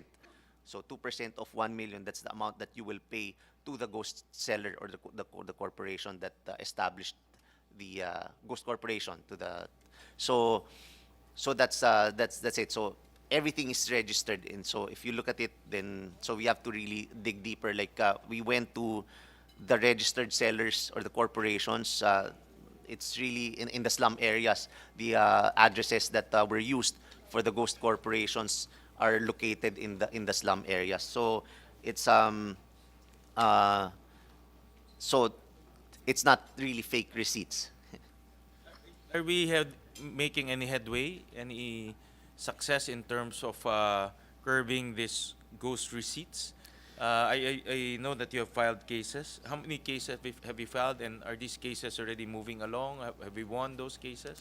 Well, Mr. Chair, right now we've filed at initially the four biggest ghost corporations and the three biggest corporate buyers, and we're in the process of developing some more cases against the sellers, especially those or the buyers, especially those that are not coordinating with us. So, and then a lot of buyers have also signified their intention to pay. So we will be able to collect on these transactions, and I think we're moving forward. And I've heard also that a lot of people now are really aware of the fake transactions and ghost receipts. That's why they're verifying, and I hope that will also be the sentiment or actions that the taxpayers will take on this issue, that they really verify their customers, or actually no the corporations that they deal with, that they should be legitimate and not really ghost receipts, so they will not be a victim of fake transactions as well. I think the person I talked to in Valenzuela is more on fake receipts. I think that's the because he couldn't use the receipts to square off his VAT payments. Well, because This one I think is to increase your I think the ghost corporations is to increase your input VAT, no? So that you won't pay government as much. yes, that's one input. So the receipts will be used as corresponding input Yeah. VAT that would be deducted in The one I VAT. talked to is he couldn't use the receipts that his seller gave him. Mhm. Well, but again, it's also as a deduction for income tax purposes. So those two tax types are affected by the ghost receipts. So normally the buyers would use the receipts to support their expenses as so that they will lower the income taxes, and also as a supporting documentation for the input VAT. But because what we're doing, if the receipt is found to be from a ghost corporation or an entity that we cannot be or cannot be located already, then we disallow those expenses or claims. So even if it's, well, definitely if it's a fake receipt, outright fake receipt, then definitely we will disallow the expense or input VAT. But if it is from a ghost corporation, then we will also disallow because there's no underlying transaction covering the receipt.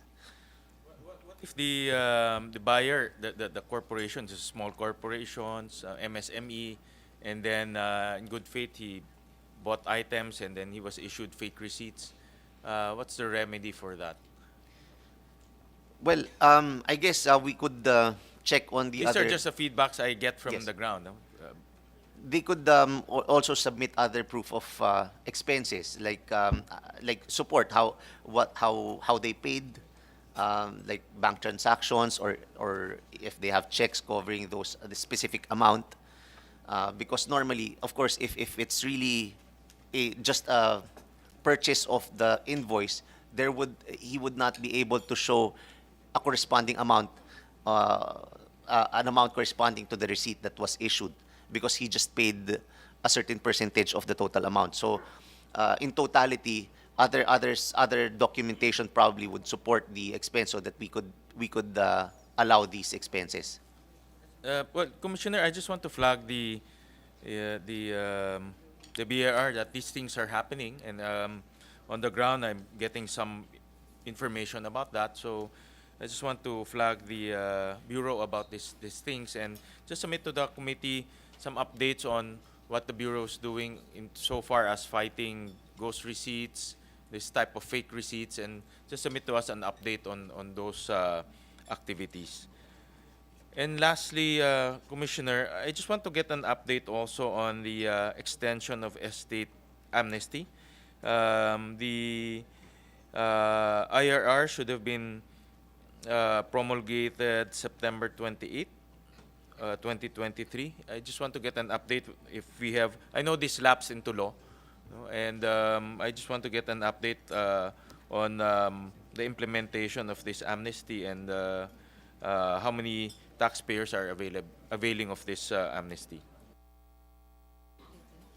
Well, we've already prepared the IRR for this, and as to the number of taxpayers or number of availers of the amnesty, we still don't have them yet because again it's just it was recently lapsed into law. So, but we will monitor the availment of this amnesty.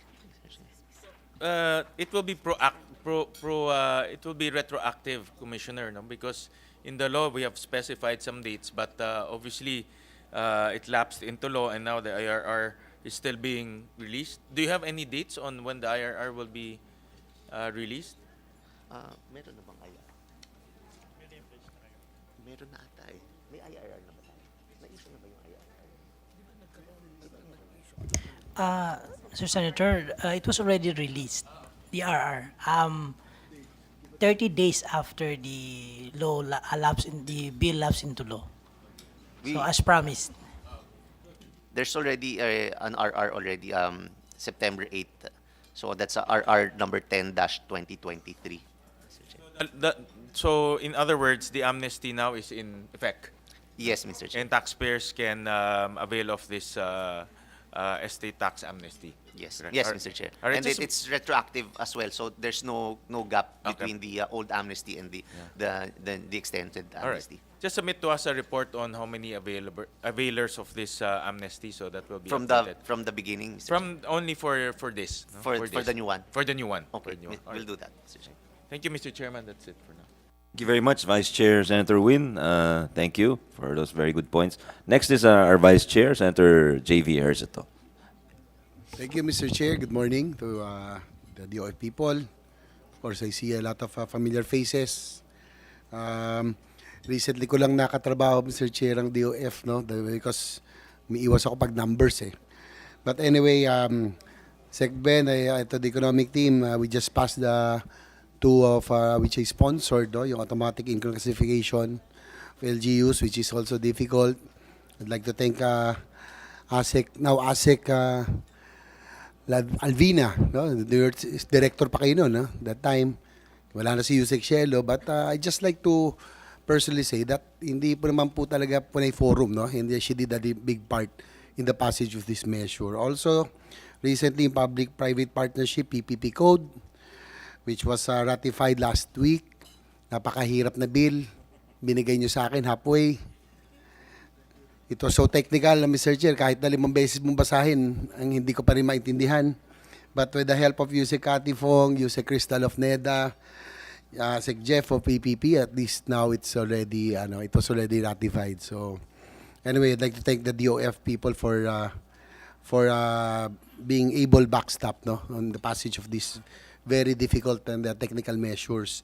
Siguro, I'd just like to start, Mr. Chair, doon pong my concern is being the principal author of the anti-agriculture smuggling law. It was passed in 2016. As you all know, 2023 na. It really, I would say it was not really effective, no? I'd like to ask siguro BOC in particular what really went wrong on how we can improve. We are also in the process, Mr. Chair, of passing the amendment. This time expanding, no? Now including hoarding, cartel, and profiteering. Kasi hindi lang naman natin pwedeng sisihin, Mr. Chair, dito ang BOC lang eh. Because sad to say that the Department of Agriculture as well, since the passage of this measure, which was really intended to protect our farmers in the agri-sector, local agri-sector, ang DA naman, kaliwat kanan na. Mukhang namihasa naman sa importation, no? So, nag-evolve na siya. Hindi lang smuggling, cartel, profiteering, and hoarding. So, that's why I would want to center, Mr. Chair, on how we will be able to improve this amendment para it will be more effective this time. No, the President even certified the anti-agri economic sabotage as a priority measure. It's an urgent measure, no? We're hoping to pass it within the year. So, what do you think? Siguro anybody from the customs BOC can answer, kaya lang wala si Commissioner Rubio and the other veteran commission and DepComs, no? I'm hoping you can answer. What do you think is the problem in the current law on agricultural smuggling? Ano ba talaga? Kulang ba ito ng ngipin? O what needs to be done? Anybody from the BOC? Because we are now in the process of amendments na. Sa amendments na nga po tayo ng anti-agriculture economic sabotage, which is an amendment to this law. So, anybody can answer?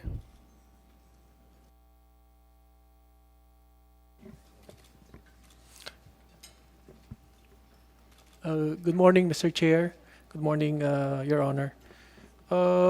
For the Bureau of Customs, I think we're looking at possible increase of penalty or to make it more, to impose a stronger penalty on the agri-smuggling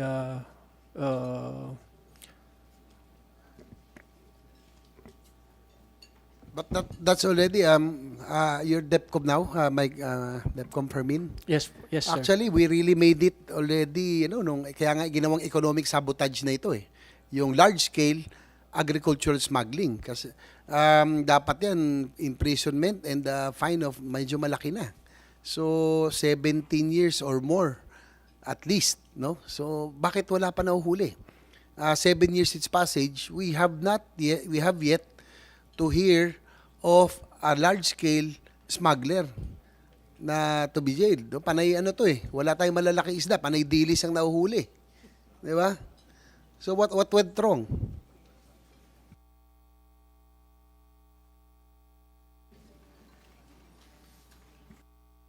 Actually, it's 17 years or life imprisonment. Kaya nga economic sabotage because it deprives our farmers and our agri-sector of livelihood. Pag pumapasok ang mga smuggled na produkto, lalo na sa bigas at asukal, Mr. Chair, siyempre pag mababa ang kita, mababagsak ang presyo ng palay, wala rin purchasing power ang ating mga farmers. Kaya nga ginawa natin economic sabotage.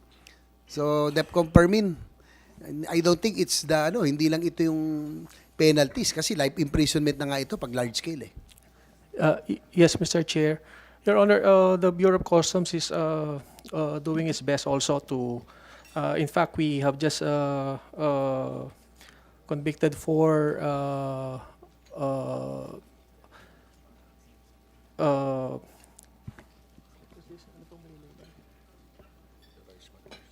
rice smugglers recently. And we're looking at possible creation of a special court, Your Honor, for the agri-smuggling to expedite the prosecution and conviction of those charges for large-scale agri-smuggling. Well, that's why in the amendment to this law in particular, we created already anti-agri economic sabotage enforcement group, no? That's why kasi dati ang sabi ng BOC they're undermanned. We have a very vast coastline.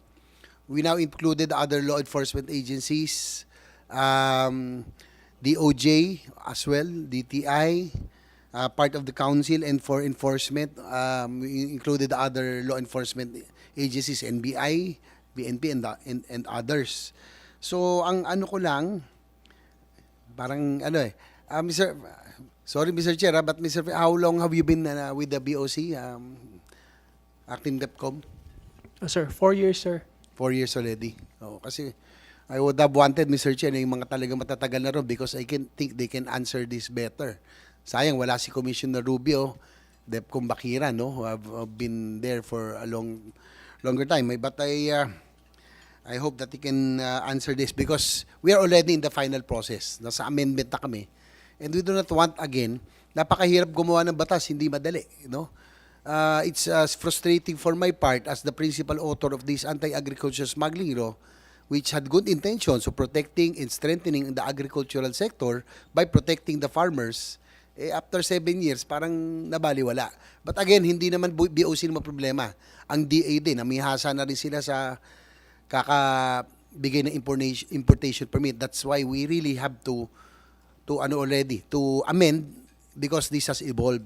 Kaya lang, siguro on the part of BOC, ano man yung pwede nyo gawin, we cannot really turn a blind eye on agri products that are slipping in the country, di ba? So, gusto ko lang malaman, siguro si DepCom Jubimax, ano bang ginagawa nyo ngayon?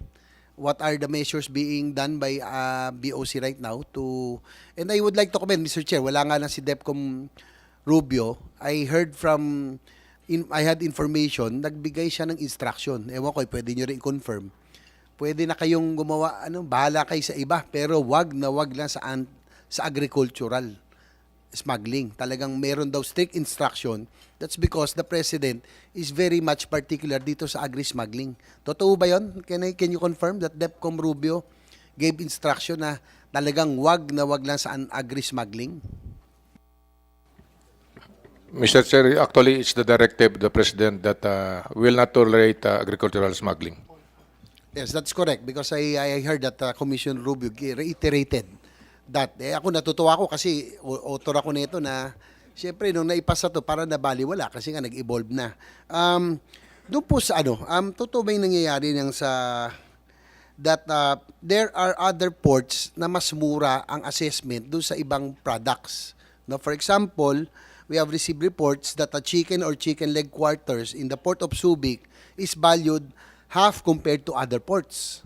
Bakit ho ganun? Hindi ba dapat pare-pareho ang meron tayo parang blue book o parang iisa lang dapat ang assessment sa lahat? Bakit iba-iba? Kasi pwedeng maging source of Mr. Chair, smuggling.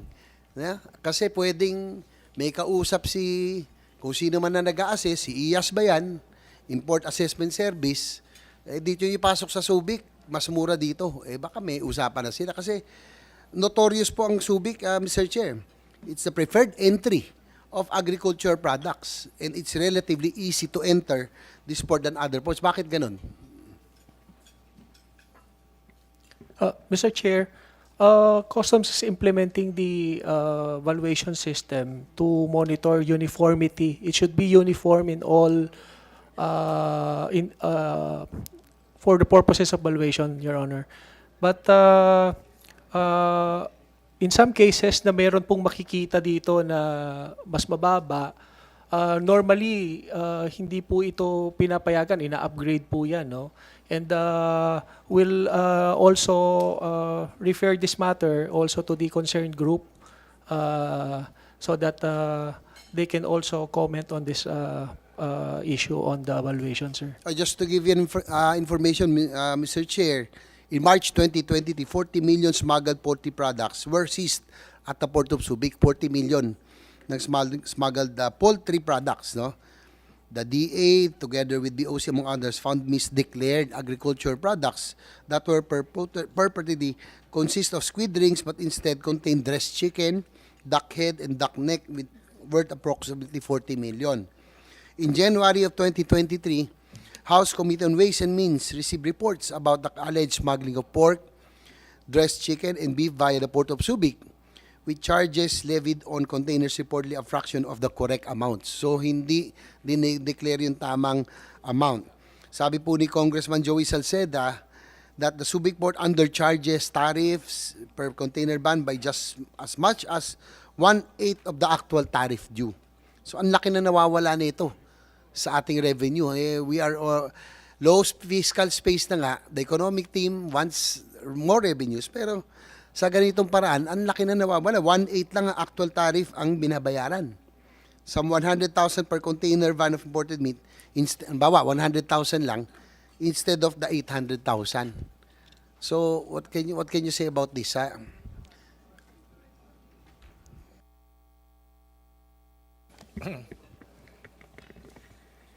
Sir, in fact,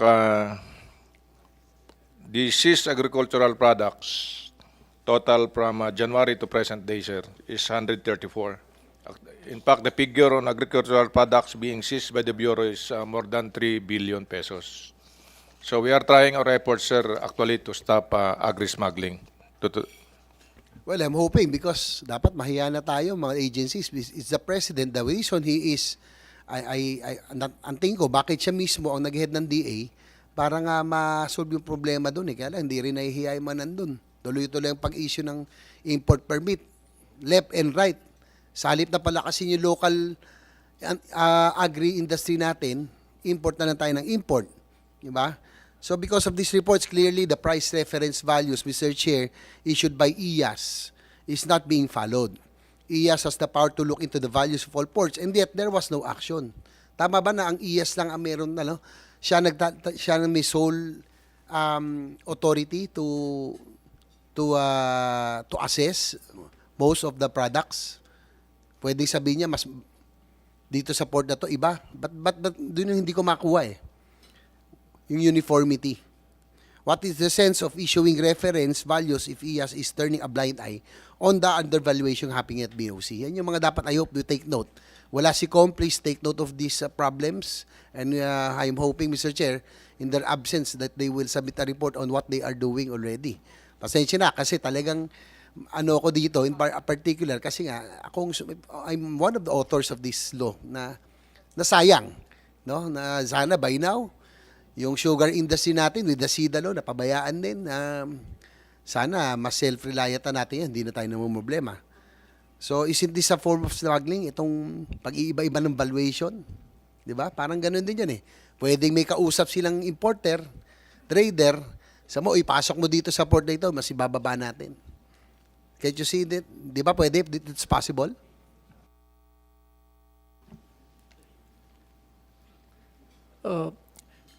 Well, Your Honor, when Commissioner Rubio came in, yan po yung unang tinama po niya, no? Yung paggamit ng mga fake MAV. Kaya po, while the import and assessment Service is in charge of the valuation. He is also mandated to report that on a regular basis. We duly take note of the concerns, Mr. Chair, and will submit our reports on this matter. Thank you. The reason, Mr. Chair, that I asked this, although the amendment to the anti-smuggling law is already in process, but we want to know also yung effort ng BOC on how they can cleanse their ranks. In particular, IAS, napaka-powerful. Siya lang ang may ano bang check and balance yan? Di ba? But iba valuation. Di ba? Pwedeng mangyari yun eh. And I can remember, si Chairman Sherwin Gatchalian, we went to BOC on that time with Commissioner Yogi pa. And we were impressed, quite impressed with their plans of yung computerization. No? Kaya lang, because of nagkaroon ng kaso, hindi talaga matuloy-tuloy. But I'm hoping it will be resolved because I think automation will really play a big part in weeding out corruption. But nung natanong ko lang, Mr. Chair, si Senwin was there, yung pong halimbawa, meron tayong dispute or contest doon sa mga importation, how long does it take for you to resolve? Sabi nila, within a few days. Diba? Pero merong mga kaso, I have received information that sometimes doon sa mga ibang units, no, na tumatagal. Pag may tumatagal, Mr. Chair, doon na tayo nagkakaduda.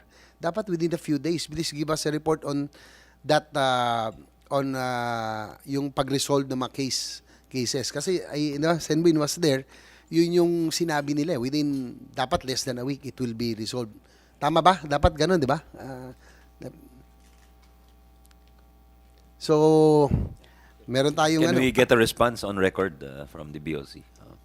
I see you nodding your head, but it's good to put a response kasi yung nodding of head hindi ma-reflect sa transcript yun. Yes, Your Honor. We agree. We take note of that. Thank you. Kasi yun po, I received information, Mr. Chair, that minsan tumatagal sa isang unit. No? Yung nabanggit ko kanina, I hope, yung IAS has to shape up. No? Kasi medyo tumatagal doon. I don't know kung on purpose or what. Nagkakaduda talaga pag lalo tumagal. Sabi niya noon, within a few days, but meron akong alam na cases, halos ilang taon na, nandun pa rin. Di ba? Tinanong nga siya na, I think Senwin heard it. Sabi mo kanina, few days, bakit yung iba, buwan na, taon na, nandun pa. So, ano pong report sa mga yon? I hope that you can, I hope Commissioner Rubio and or the other DepComs can submit a report, no, yung mga senior. Hindi naman sa pinahirapan kasi, but you're 4 years there, but I think yung pang mga, this one I can answer. Tapos yung isa nakita ko na lang, Mr. Chair, yung, I remember the fire gutted the old building, 86-year-old building of BOC in the Port of Manila. Nakita ko ngayon, a recent picture, nasa gymnasium pa rin pala sila. Tama ba? They're still in the gymnasium holding office? Yes, Mr. Chair. Can you see that? Meron akong picture, may nagpadala sa akin eh. I think that this has to be addressed as well, no? So yung old building talagang entirely gutted na. Wala na, no? Yes, sir. But we submitted to fund the rehabilitation of that's a historical building already under NHCP to restore. At present, Your Honor, we're utilizing the gymnasium for the Port of Manila. We have constructed a prefab office and will be constructing another 3-story prefab building extension to house the operations of the Port of Manila while waiting for the rehabilitation of the old Port of Manila building. Last point na po, that under RA 11032, ease of doing business, dapat may prescribed processing time lagi. Diba? Kaya nga, I reiterate na Mr. Chair that the office has to take action. Kanina, may mga reports sa talagang tumatagal and nandun nagkakaroon ng duda eh. Diba? I hope you can submit a report on what BOC is doing to solve to implement this RA, no? Para at least mawala na yung duda. Pag tumatagal talaga, doon nagkakaroon ng suspicion. This is the Mr. Chair, ito yung current office nila in the gymnasium. Okay, thank you, Mr. Chair. Thank you very much for very good points, and I hope the BOC can act on some of the points raised by Senator JV regarding smuggling and regarding checks and balances within the. Yeah, go ahead, Vice Nakalimutan Chair, ko lang, si Senator JV. Yusek Alu pala, katulong din natin. She's not, she helped, Yeah, who she used to played a work in big the- part. She used to work Used to with work in the us. Senate. Yeah, yeah. Thank you also for those important laws, Vice Chair Senator JV. Senator Rafi wishes to have a second round, but I think since we've been going, we're 2 hours now. Let's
Sen. Rafi Tulfo for his second round. Sen. Rafi, you have the floor, sir. Thank you. May balik po ulit ako, Mr. Chair, sa Bureau of Customs. What is your name, sir? Michael Fermin? Yes, sir. What is Yes, your Your Honor. position, Mr. Fermin? Acting Deputy Commissioner for Internal Administration Group, Your Honor. Okay. Mr. Permin, at saka kay DEPCOM UI, in fairness kay Commissioner Rubio, tumaas ang koleksyon. Kasi nga dun sa benchmarking na ginawa niya. Although bawal sa batas yan, pero kung yan ang makakatulong para tumaas yung koleksyon, dati kasi 60-80 lang. 60 sa de 20, 80 sa de 40. Ngayon ata ginawang 160, 180. Tumaas yung koleksyon. Ang siste, namimili. Ibig sabihin, merong inuobliga na magbayad kung ano yung nakasaad sa benchmarking. Pero marami ang hindi. That is the reason kanina, I told you, bigyan nyo kami ng listahan kung sino sa mga consignee na mataas ang volume ng importation. Di ba? Umpisahan po natin sa X-ray. Paano ba pinipili yung mga container na ininadaan po sa X-ray?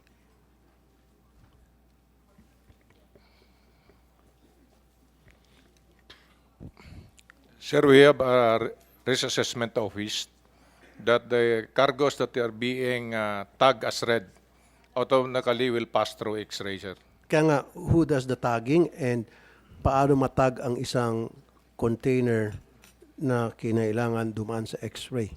At sino po ang nagbabantay sa X-ray? At sino po pumipirma para ikiniklear yung kargamento na kadadaan na po ng X-ray? Sir, X-ray is a department under the intelligence group. Yes, sir. Tama.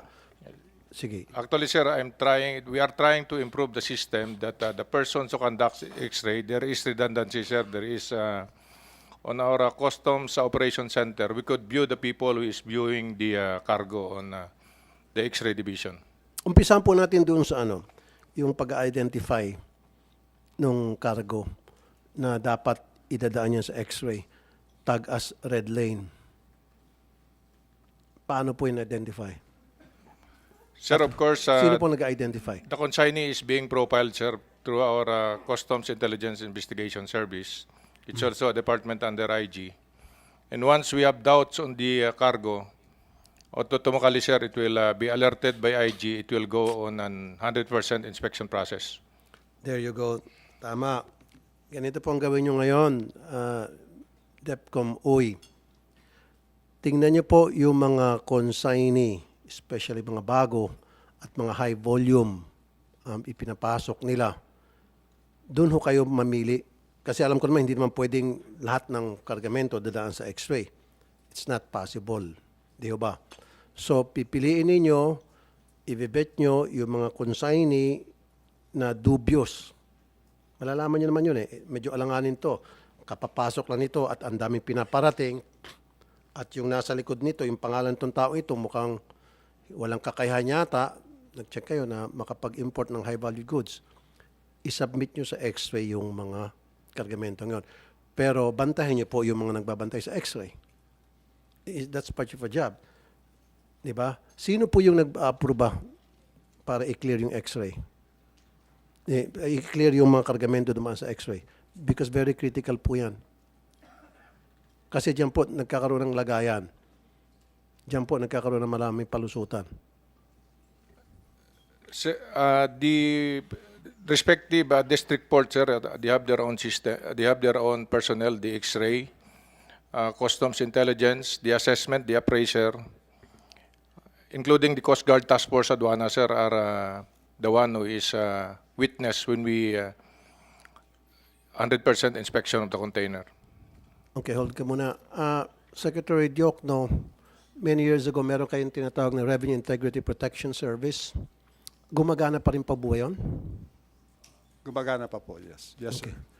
Yeah, maganda sana yun, pero unfortunately, marami rin naging corrupt. So siguro it's about time, pagganahan nyo ulit yan, i-lifestyle check nyo po. ang mga kawani dyan sa Bureau of Customs, especially mga nasa assessment, maging yung mga district collector, siguro po you'll find something. Lalo na po yung sa may mga sensitive position sa mga x-ray. So far po, meron na ba tayong mga na plug na mga member ng customs na plug ng RIPS? Si Yusek Bayani po ang can answer that question. Okay, thank you. Thank you, Secretary Jokno. If I may, Mr. Chair, Yusek. Senator. Yes, Senator, the program is ongoing. We have several investigations ongoing. We have had several convictions, criminal. We have had as well decisions for dismissal or for suspension issued by the Civil Service Commission or the Ombudsman, Senator. Mr. Chair. Good. So far, ilang po yung pending? Can you just give us a list, submit a list of these results to the Yes, Chair. committee? Yes, Thank Chair. you, thank you, Yusek. We'll be glad to do that, Chair. Okay. Let's go back to the Bureau of Customs. Ilan po yung container ang pumapasok sa MICP at saka sa POM on a daily and weekly basis, sir?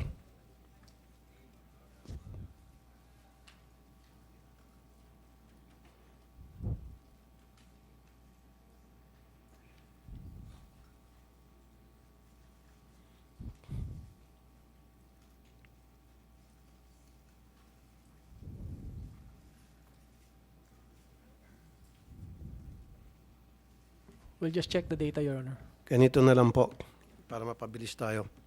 Di ba meron na kayong benchmarking? Tama. Although bawal yan, pero ginagawa nyo, like I said, if it will help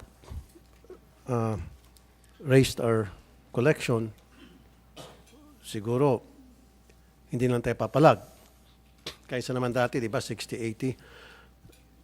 All you need to do is make a computation of how many containers ang pumapasok. Di ba? Kasi pag may benchmarking, regardless, maliban na lang kung yan ay, kung tawagin ninyo, special cargo. Iko-compute mo na lang kung ilan dig 20 at ilan dig 40 ang pumapasok daily sa MICP at saka CPOM times it's either 160 or 180. Yun na po yun. Pag bumaba dyan, then ibig sabihin, may diferensya. Tama? Your Honor, if I may just clarify, we do not have benchmarking, Your Honor. It's just proper assessment. Well, you might not accept it kasi bawal nga. Pero alam naman, di ba sir, si sir naman, alam naman doon, pati mga janitor, pati mga security guard, pati yung mga pag-alagala dyan sa loob ng bureau, alam naman nila na yung benchmarking. Of course, you're not gonna use that. Akin na lang yan, sige, hindi nang galing sa inyo. Assessment, 160 and 180. Tama yon. 180 pag di 40, 160 di 20. Kaya nga para sa mabilisang, ito para makatulong kayo sa intelligence chip ninyo, mabilisang computation. Ilan ang de 20 na kargamentong pumapasok? I-disregard pa muna natin yung mga hot items, mga hot goods, mga smuggled goods. Yung mga diretsyo na lang, halimbawa. Ilan ang pumapasok niyan? De 20 and then de 40 and then i-times nyo na the corresponding taxation. Yun po yun. Pag bumaba dyan, ibig sabihin may diferensya, tama? And then you can go to the commissioner and talk to him about that. Ganun lang kasimple. Tama po? Araw-araw po, ilan pong naharang ninyo na nagbi-misdeclare at nag-undervalue? Dapat po, meron kayong listahan yan. Can you give us a list? Sir, will do, sir. We'll submit the list, sir. And then, ilan po yung nakiklear? At ilan po yung pinagbabayad? At magkano po yung pinagbabayad? Can you submit some documents? Yung documents na para ebidensya. We'll start with those shipments na natag as undervalued or misdeclared. Right? And then, ilan doon sa natag as misdeclared and undervalued ang nagbayad ng difference. Pinagmulta at nagbayad ng multa. And then, ilan doon ang clean clear. Ay, mali pala yung pagka-tag namin. Can you give us those lists? Because in those lists, doon again, makikita nyo saan ang problema at sino nagbibigay ng problema. Yes, sir, will do. Actually, sir, it is a part now of Intelligence Enforcement Group that once the cargo is undervalued on the assessment, sir, it is being tagged and alerted. That is correct. Alert ang tawag noon. Kaya lang, maraming pagkakataon, yung na-alert, napapakawalan din. Di ba? Depende yun sa usapan. Yun yung sinasabi ko. Yung na-alert, ilan ang napakakawalan ng walang binabayaran? Ilan yung na-alert na nagbabayad dahil mababa na nag-undervalue? At ilan doon ang nahuhuli, siniseizure na? Ilan?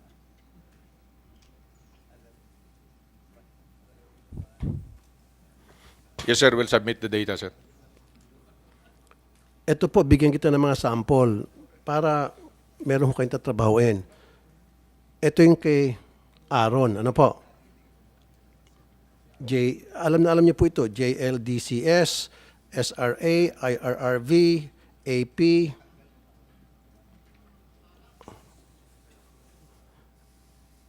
Ito pa po. Ito yung mga consignee na baloktot na kapag chinek yung record nitong consignee na ito, patay yung pangalan, yung taong nakakonsign dito, nasa sementeryo na. O dili kaya hindi nyo pumahanap to. Isa pa to, sasampulan ko kayo. Ito pong EJ Azul, Neptune, Astomeria,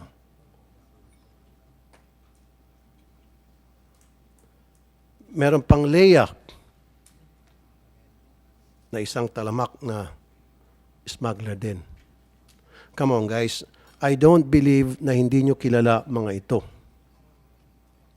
Matagal na po sila namamayagpag.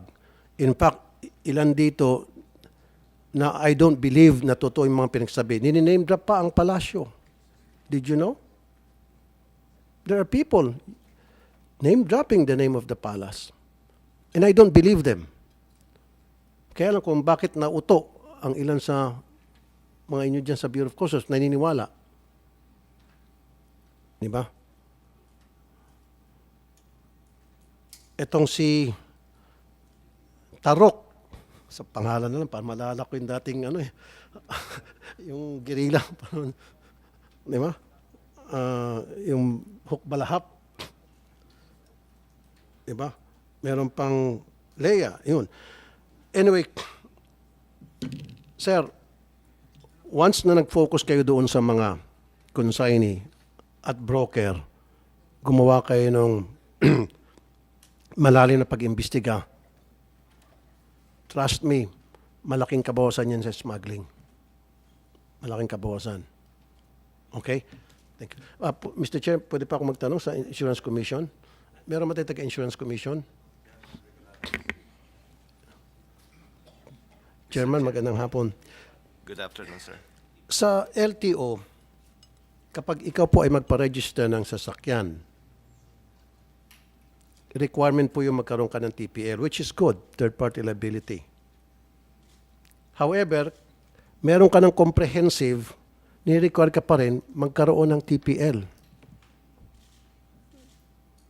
Samantalang pag comprehensive, nakapaloob na po yung TPL. Pag comprehensive, alam nyo na po siguro, babayaran yung nabangga at babayaran sasakyan mo dahil na-damage.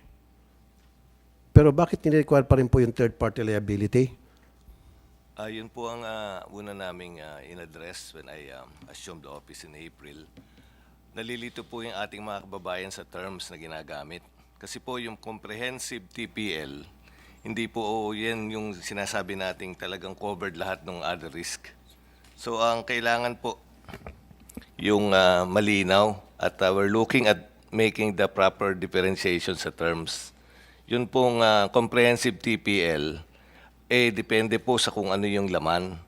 Ang mandatory po natin is TPL, pero pag nadagdagan po ng mga riders to cover all own damage, etc., doon po nagkakaroon ng additional expenses. At the same time, yung tungkol po sa CTPL, pag nakita po ng nag-a-assess na meron na siyang ganitong program, dapat hindi na po siya kuhanan ng TPL. That is correct because I'll give you an example. Ako, yung mga sasakyan ko, lahat yung comprehensive. And yet, pag inutusan ko yung driver ko para iparehistro, ni-require pa rin po na bumili ng TPL. Yun po ang kailangang iklaro kasi po merong dalawang term yung comprehensive. Parehong C ang ginagamit, CTPL na comprehensive insurance. Yung pong CTPL na naibenta malamang, kung tama po ang ginagawa ng tao, talagang dapat hindi na siya singilin ng TPL. Ang mga nagiging problema po is on the line. Tinignan na po namin yan because our staff watch all the videos that you made on this matter, Yes, which is very informative. So in fact, meron po kaming nakaset na meeting with LTO. Dahil yun pong pag-assess at saka yung tamang pagsingil. Pati po kasi yung rates kailangan na nating makita at makita natin na ito lamang ang dapat sinisingil. No? So yun po yung aming ina-address ngayon at I think that would be very instructive na malinaw sa tao kung ano yung klaseng, tatlo pong insurance ang motor vehicle. So doon po nalilito yung ating publiko. Mas maganda po siguro kung isa lang yung insurance. Kung ang afford mo lang third party liability, then so be it. Pero kung kaya mong mag-afford ng comprehensive lang. Ang nangyari kasi, Mr. Chair, dumodoble-doble. Na meron ka ng comprehensive, obligahin ka pang bumili ng CTPL. And alam naman natin, yung TPL niyang negosyo yan ng mga taga-LTO. Yung mga fly-by-night yan, karamihan dyan. Yung mga sa tabi-tabi, you know that. Diba? Ginagawang negosyo. So dapat, isang assignment ko po sa inyo, parang ginagawa ng BIR, gumawa ko ng mapping dyan sa mga paligid dyan sa LTO. Ang dami po dyan nagbebenta ng TPL na these are all fly-by-nights. Kapag na-aksidente, bumili yung motorista at na-aksidente, hindi mo na makita, and I have so many experiences pertaining to that, na pupunta sa radyo, na bumili sila ng TPL, and then yung time na nakadisgrasya sila, hinahabol silang disgrasya nila, wala na yung kumpanya. Go Yes, sir. ahead, That's the point is well taken. Actually, 2 years ago, nag-issue na kami ng circular to clarify itong mga ito. Basta kung may CTPL ka na, hindi ka na kailangang kumuha ng TPL kasi meron na po kayo. Good. In fact, synchronize na nga ho namin yan nung nakaraan kung saan dapat tumapat yung date ng insurance sa date ng registration para masigurado lang ho namin na covered properly ang mga vehicles. Doon po sa area na sinasabing hindi nakapag-claim, open po ang aming tanggapan. In fact, meron nang tumawag sa amin, I think, nung last week mula sa inyong office. Ang importante po is makuha lang namin na yon kasi meron na ho kaming registration Meron na ho kaming system that started 2022 na for some reason medyo nagmamadali ang LTO to operate another pilot program which we have some questions. No? So importante po na itong programa na ito, masigurado namin na lahat ng kumukuha ng TPL, dapat po hindi tutuloy ng registration yan Kasi naka-system kami na pag ang LTO registration mo ay nakuha mo, sigurado pong nakapasok sa system natin yan So hindi pwedeng makapagrehistro ang fake na TPL insurance. So we would like to check that and to verify kung talagang meron pang ganun and how prevalent that is. Siguro maglagay din po kayo ng karatula o obligahin po yung mga taga-LTO na through you, maglagay ng karatula na kapag ikaw ay meron ng comprehensive insurance, you don't need to buy TPL. Bakit yung tinawag na CTPL? Comprehensive Third Party Comprehensive Liability. TPL po lang yun. Kaya nga, CTPL is Comprehensive Third Party Liability. Bakit yung po tinawag na CTPL? Yung TPL po kasi hindi covered pa yung ibang risk. Iba-iba pa po yun. Tapos meron pong ibang riders doon sa isang Kasi pag TPL, ang covered lang doon, yung nabangga. Di ba? Opo. So, bakit mo palagyan ng TPL yung C ng comprehensive? Kasi pag sinabing comprehensive, understood na yun, covered both sides. Yung sasakyan nung nakabangga at yung nabangga.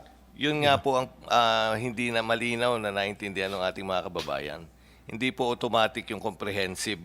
Kaya kailangan ayusin ho namin ang terms. Kasi yun ho ang common understanding ng ating mga kababayan Yung CTPL would cover all of the others, no, including even acts of God, etc. So yun po yung kailangang malinaw. So we focus on the TPL because it's the one that's mandatory. But in any case po, kahit anong klase pang dagdag na insurance, kailangan talagang hindi na kumuha ng TPL. Tama po yung inyong observation na kung meron ka na yan, talagang hindi ka na dapat sinisingil or kukuha pa ng bagong insurance. Okay. Now, meron po akong isang kaso. Iba naman po tayo. Medyo maiba tayo ng konti. Seafarer po. He was declared missing. Patay na. So, ang sabi ng insurance company, ng manning agency, merong waiting period na 6 years bago na officially that person is declared as dead bago siya makolekta. Pwede ba natin bawas-bawasan yung years na requirement para makasingil na po yung mga kamag-anak, nagdadalamhati na po yung mga kamag-anak, nawalan sila ng relative, and then they have to wait 6 years bago sila makakuha ng claim o bago nila makuha yung pera. Yeah. That's a valid observation, sir, because ang ating requirement actually is from yung declaration ng presumption of death. Ang ginagamit ng mga yan to extend it is yung civil code provision. Pero po yung mga ganitong cases at kung properly documented, etc., I think there would be an issuance already of a verified claim based on the death of a seafarer. So we'll look to that. We'll look into that. At ang nangyayari po ay baka ginagamit lang 'yon dahil walang ibang pruweba na makuha. Sa ngayon po ba, ilan ba ang years bago sasabihin ng insurance company, okay, I accept na yung talagang wala na, yung seafarer, patay na, so we'll pay. Ilang taon ba yung allowed? Ang Maximum. pag wala hong malinaw na pruweba at iba pang ebidensya, ay ginagamit po natin yung civil code provision na 6 na taon more ang pagkakaalala. Do you need ko. legislation for that? Not exactly po, kasi talagang yun ang ginagamit for general circumstances. But for this particular case, kung merong mga pruweba, ang bagay na pagkamatay ng isang tao, I think that can be properly checked. If it needs registration, we'll check on that, and I know you would be Kasi ang example ko sa inyo, Commissioner, ilan ng mga seafarer na missing at sinabi nung kanilang mga kasamahan sa barko, missing all of a sudden. Ibig sabihin, nakita niya talagang umakyat ng barko hanggang lumaot yung barko and then missing. Pwedeng nag-overboard, tinulak, etc. Now, 6 years na siya missing. Nakikita ko yung point kung bakit kailangan pahabaan kasi baka mamaya nag-TNT na yun, nagtago na, and then magkiklaim yung kamag-anak, buhay naman.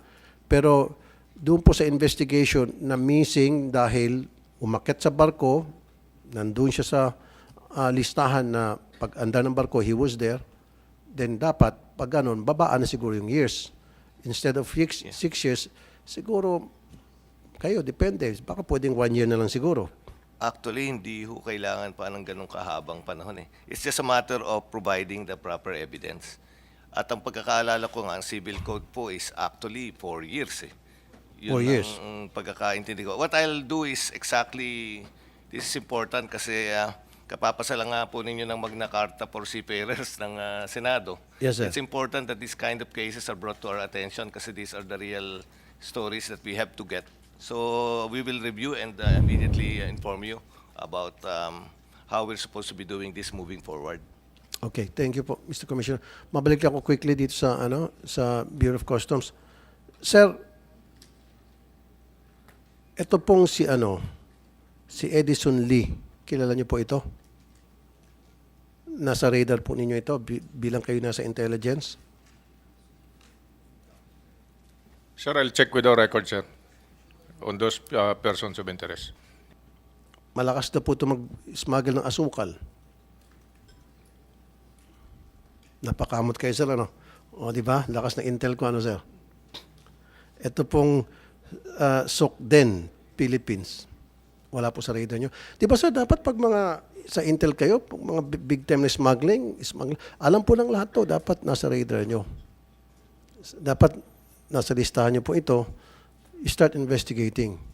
The only way na masugpo po natin ang smuggling dyan sa Bureau of Customs is to accept the fact na talagang rampant ng smuggling and then you're gonna do seriously something about it. Hindi po yung hausyaw lang. So, can you report to us in the next few days? Doon po sa mga binigay kong pangalan, ano pong... Kasi ayoko naman po, in-expose ko rito and then, wala nangyari. Pagtatawanan tayong lahat dito. Mga nanonood sa atin. At least hindi ako. Kayo po maging katawa-tawanan. Di ba tama? Do you agree with me? Sir, I will give feedback, sir, and verify the information, sir. And with that, of course, listahan Yes, sir. Will do, ng sir. Will do. lahat ng mga consignee na bogus, hausyaw, fly-by-night. At least give us some list para ma-expose natin dito. Yes, sir. Kasi when you start doing that, then matatakot na po itong mga smuggler na gumagamit ng mga bogus na consignee. At mahinto na rin po, mababawasan na rin po yung smuggling. Okay. Yes, sir. Will do. And last na lang po, dito po sa DOF, Secretary Diokno, alam ko po yung intensyon ninyo na mag-buwis kung kinakailangan para tumaas yung revenue. Tama? Recently, meron po ako nabasang item na yung chichirya po ata ay tataksa ninyo ng excise tax. Yung mga chichirya which is considered as Tawag po non-nutritional namin food. salty and sugary products po. Exactly. Kasama po yung mga chichirya doon. Pinag-aaralan pa lang naman po yan. Wala pa hong bill niyan. Good. Kasi, let me tell you this, Secretary Diokno, buti ka pa, hindi kasi kumakain yan, baka kinakain mo steak o masasarap na pagkain. But there are so many people, mahirap na kababayan, inuulam po yan. Kasi very affordable, piso lang, makakabili na silang ulam na nila yon. Now, siyempre, pag pinatuangan po natin excise tax yan, ipapasa po yan ng manufacturer. Maapektuhan po yung mga mahirap. Yun na lang po, siguro yung request ko sa inyo, pag-aralan niyo po mabuti. Baka marami pa pong pwedeng taxan dyan. Pagdating po dun sa mga ginagamit na mahirap, medyo magkaroon tayo ng konting consideration. Thank you, Secretary Diokno. Mr. Chair, yun na po. Salamat po. Salamat na marami, Senator Raffy Tulfo. Senator Win, Vice Chair, would you like a second round? Yeah, go ahead, sir. Thank you, Mr. Chairman. Mr. Chairman, this is on the topic of privatization. I just want to get an update from the PMO on how many assets are we still in possession of, and what are the privatization plans of the PMO. Secretary Diokno or... Yusek Fong. Yeah. Good afternoon, Mr. Chair. With regard to the Privatization Management Office, we inherited about the list of 28,000 titles in varying sizes. We're in the process of disposing them as quickly as possible. We have some challenges such as the speed of procuring appraisals for these properties, and a lot so far since this administration we have the Privatization Council has been regularly convened, in fact monthly, to speed up the decisions for disposition. However, not all assets that were auctioned have been successful. Maybe 2/3 of these assets have failed biddings. So we're still trying to find purchasers for these assets.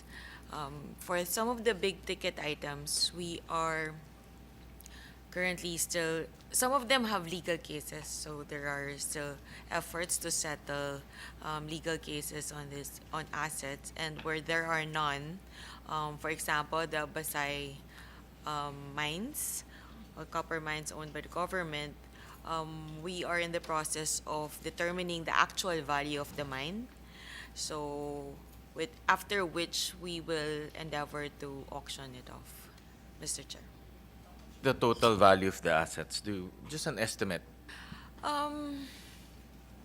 Mr. Chair, it is... And you say 28,000 titles, just you're holding land, no? obviously. This is real estate. How Some about of them other are. assets, like for example, like, businesses, operating assets? There are national government shares on some tollways, which are held by the PMO.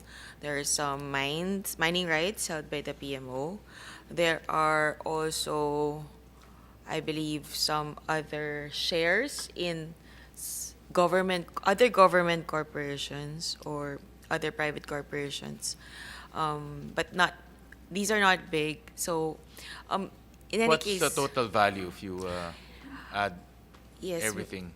Mr. Chair, we cannot state the total value because some of these assets were inherited from the asset privatization trust of long time ago. They need to have an actual valuation for us to have an idea how much these properties are valued now. And then some of them also have, a lot of them have informal settlers and not just legal cases. So we actually have no idea. What's the privatization activities for the next in 2024? For 2024, Mr. Chair, we're trying to prioritize the bigger assets, also trying to prioritize those assets where national government spends a lot for maintenance. So we have to pay for security or the maintenance of assets. So in order to lessen the burden of maintaining these assets, we're trying to put them ahead in the privatization, in the disposal plans. We're also trying to target the, we call low-hanging fruits. Those will be without informal settlers or without legal cases that are attractive to the private sector. So we're trying to put that ahead of the. Submit to the committee an updated list of the assets, maybe, and also some form of valuation, maybe on book, depending. We just want to get an idea on how much per book, at the very least, those assets are valued at, and also a schedule on maybe a tentative schedule on privatization activities for the next 12 months. Yes, Mr. Chair, we can provide you with that list, but the actual value, we might have difficulty because we also don't have visibility on. So this is a common problem we encounter, that some of these assets, it is only when they are being disposed that we discover they have tax liabilities. So that's also the only time we know how much the tax liabilities are. So it's really hard until the time that we are actually disposing them, that we get an appraisal and we find out from BIR what are the liabilities held by these assets. We have no idea what these assets are. Fair enough. Just submit to us a list and the activities. And lastly, Mr. Chair, just an update on Maharlika. I saw in the presentation, Maharlika will be an endeavor in the next year. So just an update, Secretary, on the setup of Maharlika. Yeah, the list of candidates for 3 positions, the president and CEO of the council, the 2 regular directors and 3 independent directors, that has been prepared already, and it will probably be sent to the president within the week, okay? So once we have organized, and I think that will take another quarter, then maybe we'll be off and running maybe first quarter of next year. Yeah. So by first quarter of next year, we'll see the management in place. Correct. I read in the news that I think Land Bank or DBP or both already put up their respective capital. Kompleto na po. 75 billion plus there's a 31 billion declared dividend by the BSP. We can also use that. And then, so by first quarter of next year, Maharlika will start operating and investing in infrastructure projects. That's the idea, Your Honor. All right. Thank you. Thank you. Thank you, Mr. Chairman. Thank you, Vice Chair Senator Win. Senator Rafi, anything else? That's all, Mr. Chair. Okay, thank you. Thank you to our colleagues. Thank you to the Secretary Ben and the DOF family and the Commissioners June and DEPCOM Fermin and DEPCOM Uy for answering our questions here. We'll favorably endorse your budget for plenary approval. Thank you. Thank you very much. We'll suspend the committee. Thank you.